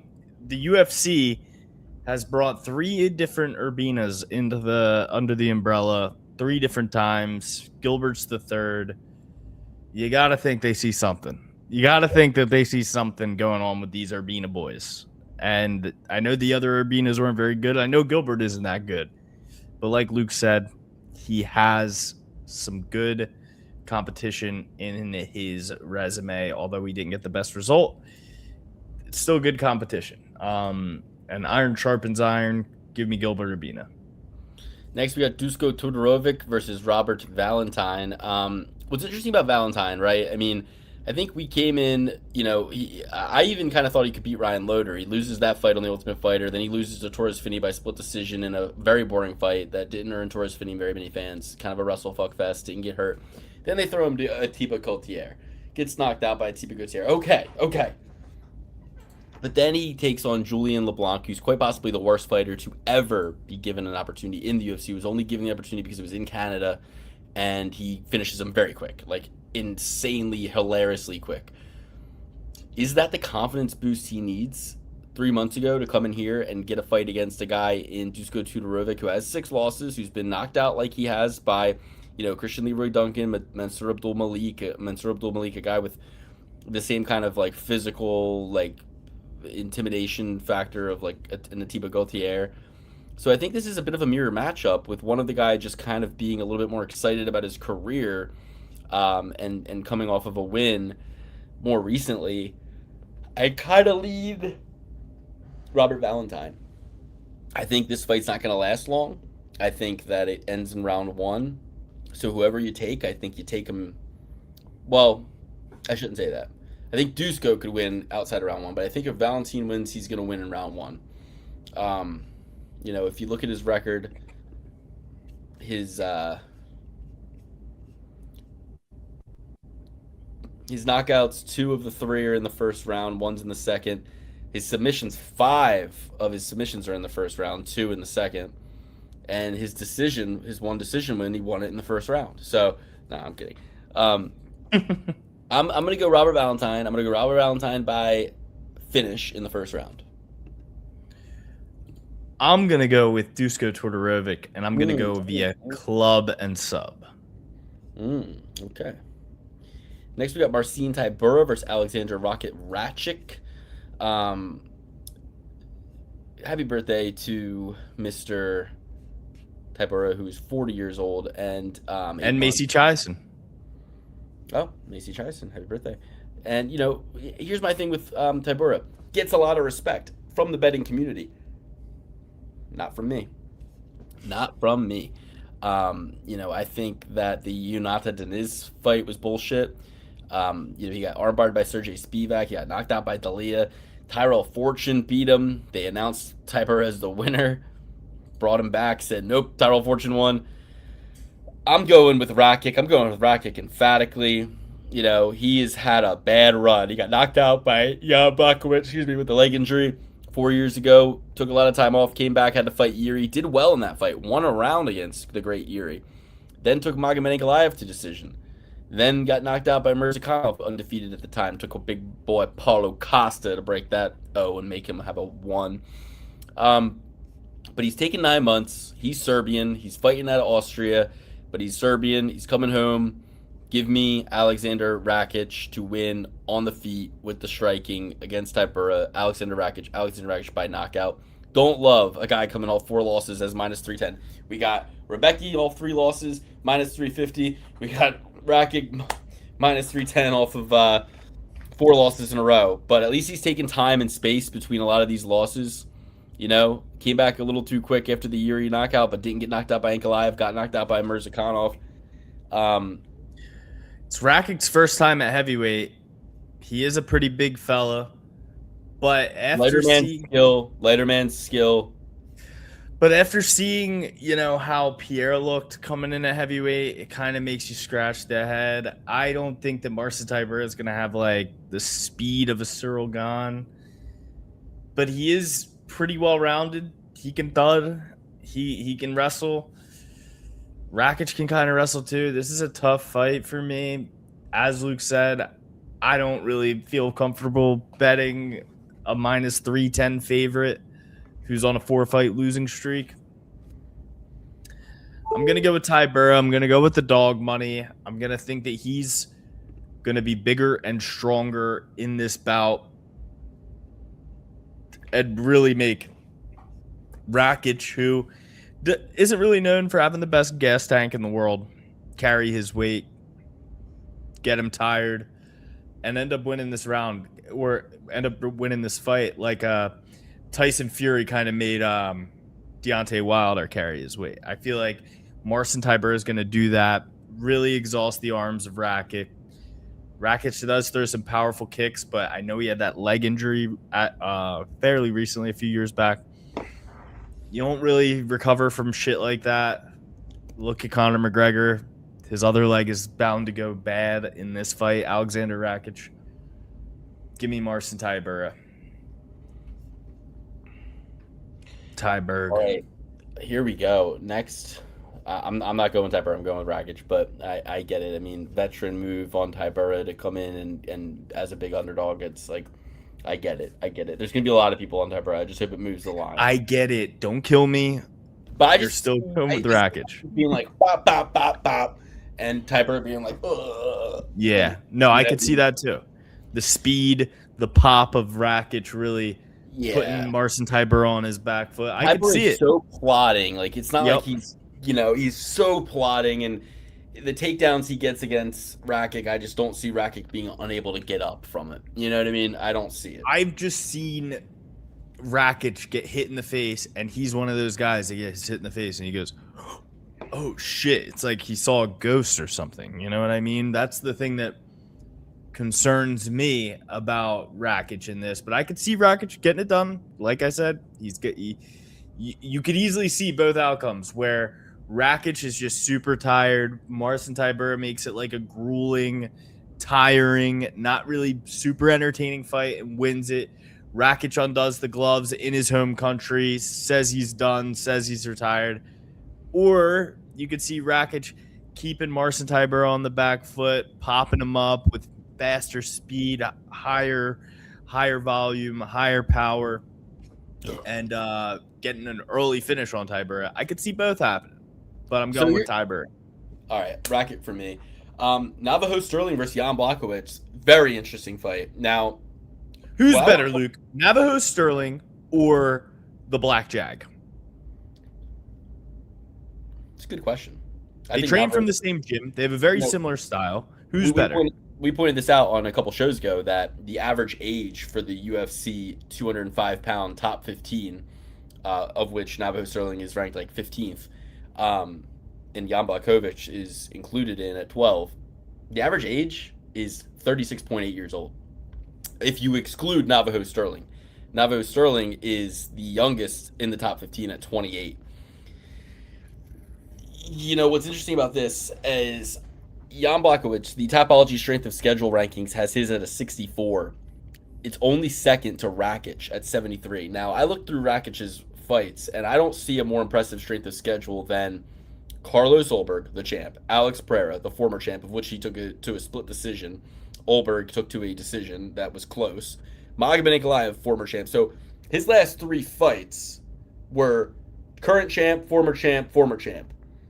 And in those 3 matchups, split decision, close decision, draw. So he also beat Alexander Rakic. Before Alexander Rakic lost to Glover Teixeira, champion, beat Israel Adesanya, champion, beat Dominic Reyes, uncrowned king, beat Corey Anderson, Jacare, Luke Rockhold, former champ. Corey Anderson, PFL champ. PFL champ. Thiago Santos, title challenger. Nikita Krylov. Jimmy Manoa, also Rakic fought. Jared Cannonier, title challenger. Devin Clark, also somebody Rakic fought. Patrick Cummings, Alexander Gustafsson, former champ. Former title challenger. Corey Anderson again. Jimmy Manoa again. Ilir Latifi. Even outside of the UFC, Houston Alexander when he was in 2012, you know? Even outside of the UFC, Remy Ferry Sokaju in 2011. Even outside of the UFC, I mean, Jan is very. I believe his strength of schedule is much better than Rakic's. The only person Rakic has fought that Jan hasn't, I think, is Yuri Prochazka. So, and he got knocked out by him. So it's like I think Jan has had much better performances against top competition. His strength of schedule should be ranked much higher than Rakic's. Somebody sent an email to Tapology over here, but. Here's the thing about this fight, you guys. I'd be very inclined to take Jan, especially at this disrespectful underdog odds. I'd be very inclined to take Jan. However, Jan Blachowicz had to pull out of UFC 328 against Bogdan Guskov. Jan Blachowicz suffered a torn meniscus. He went under surgery for that in April, guys. I'm just going to let you know, April was 4 months ago. Not even. Yeah. That was 4 fucking months ago. I predict... why is he coming back so soon? It's only 3 months. Against the youngest guy in the top 15. Undefeated Navajo Sterling. You need your meniscus to wrestle. Jan does have that Polish power, but Sterling is going to have not that big of a reach advantage, but he's 6'4", city kickboxing, used to train with Izzy, trains with Olberg, two guys that fought Jan. They know how to train for this guy. And, you know, I just see Navajo Sterling. I don't believe this is warranted minus 300. I don't believe that he really, you know, but Jan's 43. We're talking 15 years older. I think it's out with the old and with the new. I think that Jan doesn't make it 3 rounds because the only thing I'll say is that Jan is tougher than dog shit. And if his knee re-tears, he's going to probably press on. It's not going to be no Conor McGregor situation. But he is a wincer. Jan is a bit of a wincer. He winces out. You know, when Bogdan fought him, he's on the ground getting hit and he's wincing. I think Sterling can be faster, longer, more elusive with the kickboxing. I think he's going to kick that leg. He's going to get Jan thinking about it. He's going to blast him with something, and he's going to finish Jan Blachowicz. Give me Navajo Sterling by knockout. And I don't say that with any, I don't respect Jan. I respect Jan very much, but you get surgery in April. You come back in early August. That's too soon. Much, much, much too soon for a 43-year-old man to return from a torn meniscus. He should have, I get it. He's got to make money. He's 43. He's got to get his career going here. But I think this is a bad choice. You know, everybody else in the division is closer to age than with you. Everybody else. Except this guy. And you're going to fight him off of a torn meniscus? Bad move. Bad career move. Give me Navajo Sterling by knockout. Yeah, I can see where you're coming from for sure. This was supposed to be Goose Golf in a rematch after their last super close fight. Obviously, he got rebooked when Khalil Roundtree had to pull out. It's definitely one of those scenarios where you're wondering, is Navajo Sterling ready for a fight of this magnitude? Did he get ready quickly enough on the short notice to fight Jan? I know that they've trained for Jan 3 different times now at that camp. So as Luke said, they know him like the back of their hand at this point. But they knew Piero like the back of their hand. And he still, knocked Izzy out 4 times and lost to him once. Sure. He who last laughs best. But I'm going with Jan. I don't love it just because of the huge discrepancy in age here. But another reason I don't love it is I thought Flaming Young won his his last 4 fights. And it was a draw, a loss, a split loss, and a split draw again. So, obviously the judges don't love what they see from Jan. I don't know if they're trying to get Jan out of here. I know that they desperately need new blood in this division, but I don't think robbing Jan every chance they get is the way to get him out of here. I'm going with Jan. I'm just praying that it's too much too soon for Navajo Sterling, and coming in on short notice, it will be a lot harder of a fight for Navajo. But, it's definitely a tough one to call. Definitely a tough one to call, especially with the injury, especially with the short notice, especially the fact that it's easily the toughest opponent that Navajo Sterling has faced. And he's looked super unimpressive in all of his wins against guys who are not anywhere near Jan Blachowicz. What does Jan Blachowicz do to Tuco Tucos? Knocks him out. What does he do to Ivan Ersling? Knocks him out. What does he do to Hafadolfo Balato? Knocks him out. Same with Bruno Lopez. Same with Ion Cutabella. And probably more impressively, to be frank, Navajo Sterling is a little too fine with it. This is going to look a lot like the fight against Black Jag, which, again, I thought Jan Blachowicz won. I don't know what the judges were looking at in that fight. Give me Jan Blachowicz. I think that he wins this. I think that he's just a far more talented fighter with a lot more experience. And is the toughest challenge for Navo Sterling yet. If Navo Sterling wins this fight, there's not many guys in the division that I think can stop him. Let's just say that. I think there's a lot. I think Yuri Prochazka could stop him. I think. I don't know, dude. Yuri Prochazka will probably end up tearing Navo Sterling's ACL in the first round and then getting himself knocked out some fucking how. All right. Bushido code. Yeah, I mean, I just think that Jan is going to get kicked in that leg. He's not going to be moving well. He's going to get punched. He's going to get kneed. I mean, it's just not. It's going to be bad, my Blachowicz.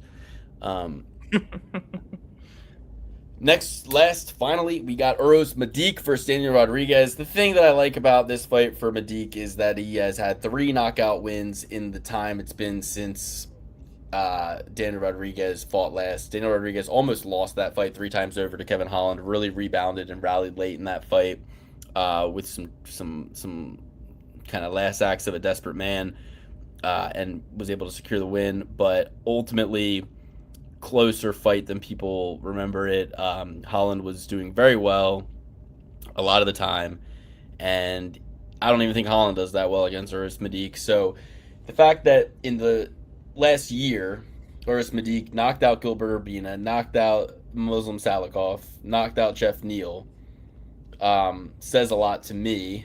Daniel Rodriguez took Alex Morono to a split decision. Alex Morono stinks.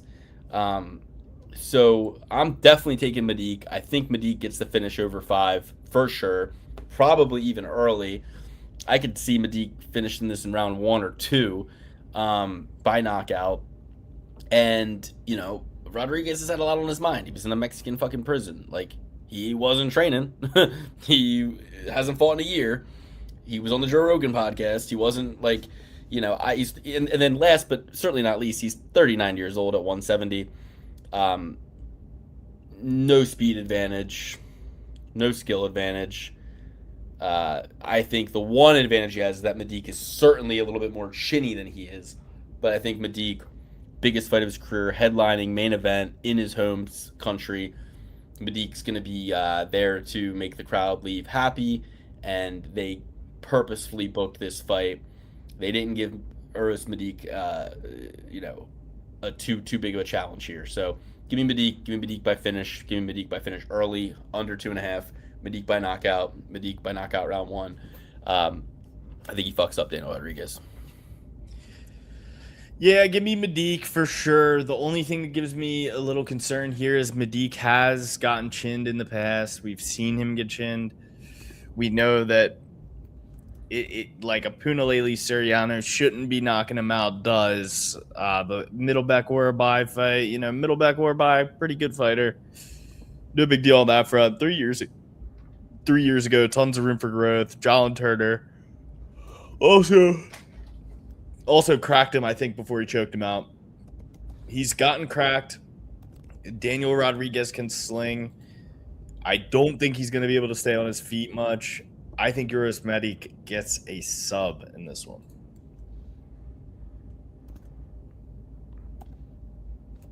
Okay. With that. And that's a deep cut, Justin. I don't know that a lot of people would understand it, but I do remember that story of Jan finding that guy hanging and took a piece of the noose, and it gave him power for a while. Oh, yeah, the noose has lost its mojo for sure. Yeah. I remember that.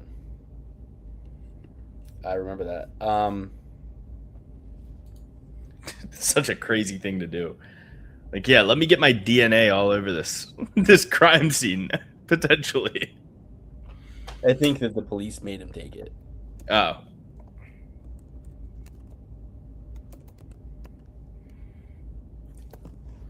All right, if you're going with me, Uros Medic, Navajo Sterling, Alexander Rakic, Robert Valentin, Gilbert Urbina, Milos Janisic, Tofik Musayev, Oban Elliott, Mark Vologdin, Bogdan Grad, Mateusz Rebecki, Nina Milosevica, Jovan Leka, and Marina Spasic. Alex. Euros Medic, Jan Blachowicz, Marcin Tybura, Dusko Todorovic, Gilbert Ubrina, Noah Gungan, Tofik Musayev, Oban Elliott, Mark Vologden, Bogdangrad, Kyle Prepelek, Haley Cowan, Jovan Lika, and Stephanie Luciano. And the double P certified picks are going to be Jovan Leka. No, I did pick Nina, and I'm sprinkling Haley. Okay, well, I'll leave her off the double P. Jovan Leka, Bogdan Grad, Mark Vologden, Oban Elliott, Tofik Musayev, and Uros Madik. So Madik, Musayev, Elliott, Vologden, Grad, and Leka will be your 6 double B certified picks for the week. We came away last week with Aliev, Tukalov, Sola, Patterson, Walker, Vagayev, and Dulatov. Well, no, he didn't fight. And Temirov. Getting wrong, only fading John Pork and fading Kunaev. So went pretty good last week. 1, 2, 3, 4, 5, 6, 7. 7 out of 9 last week. You didn't have Jacoby? No, I didn't have Jacoby. No, I had said. Wow. Yeah. All right. It's a fun episode. It was. Yes, we know your medic been shinned by X's Euro. Heyo. Not following. Your medic been shinned by X's Euro. Heyo. Your Medic. Your Medic. Yes. Your Medic has been shinned by your exes. Okay. Okay, all right. It's a bit of a reach, but Justin, you're one of the 200 comedians in the world, so you know joke writing. Absolute murderer. You're like Mark Normand. Okay. We love you guys. Thank you all so much for watching. We'll be back. We got big things in the works, and we'll catch you guys later. We love you. Enjoy the fights.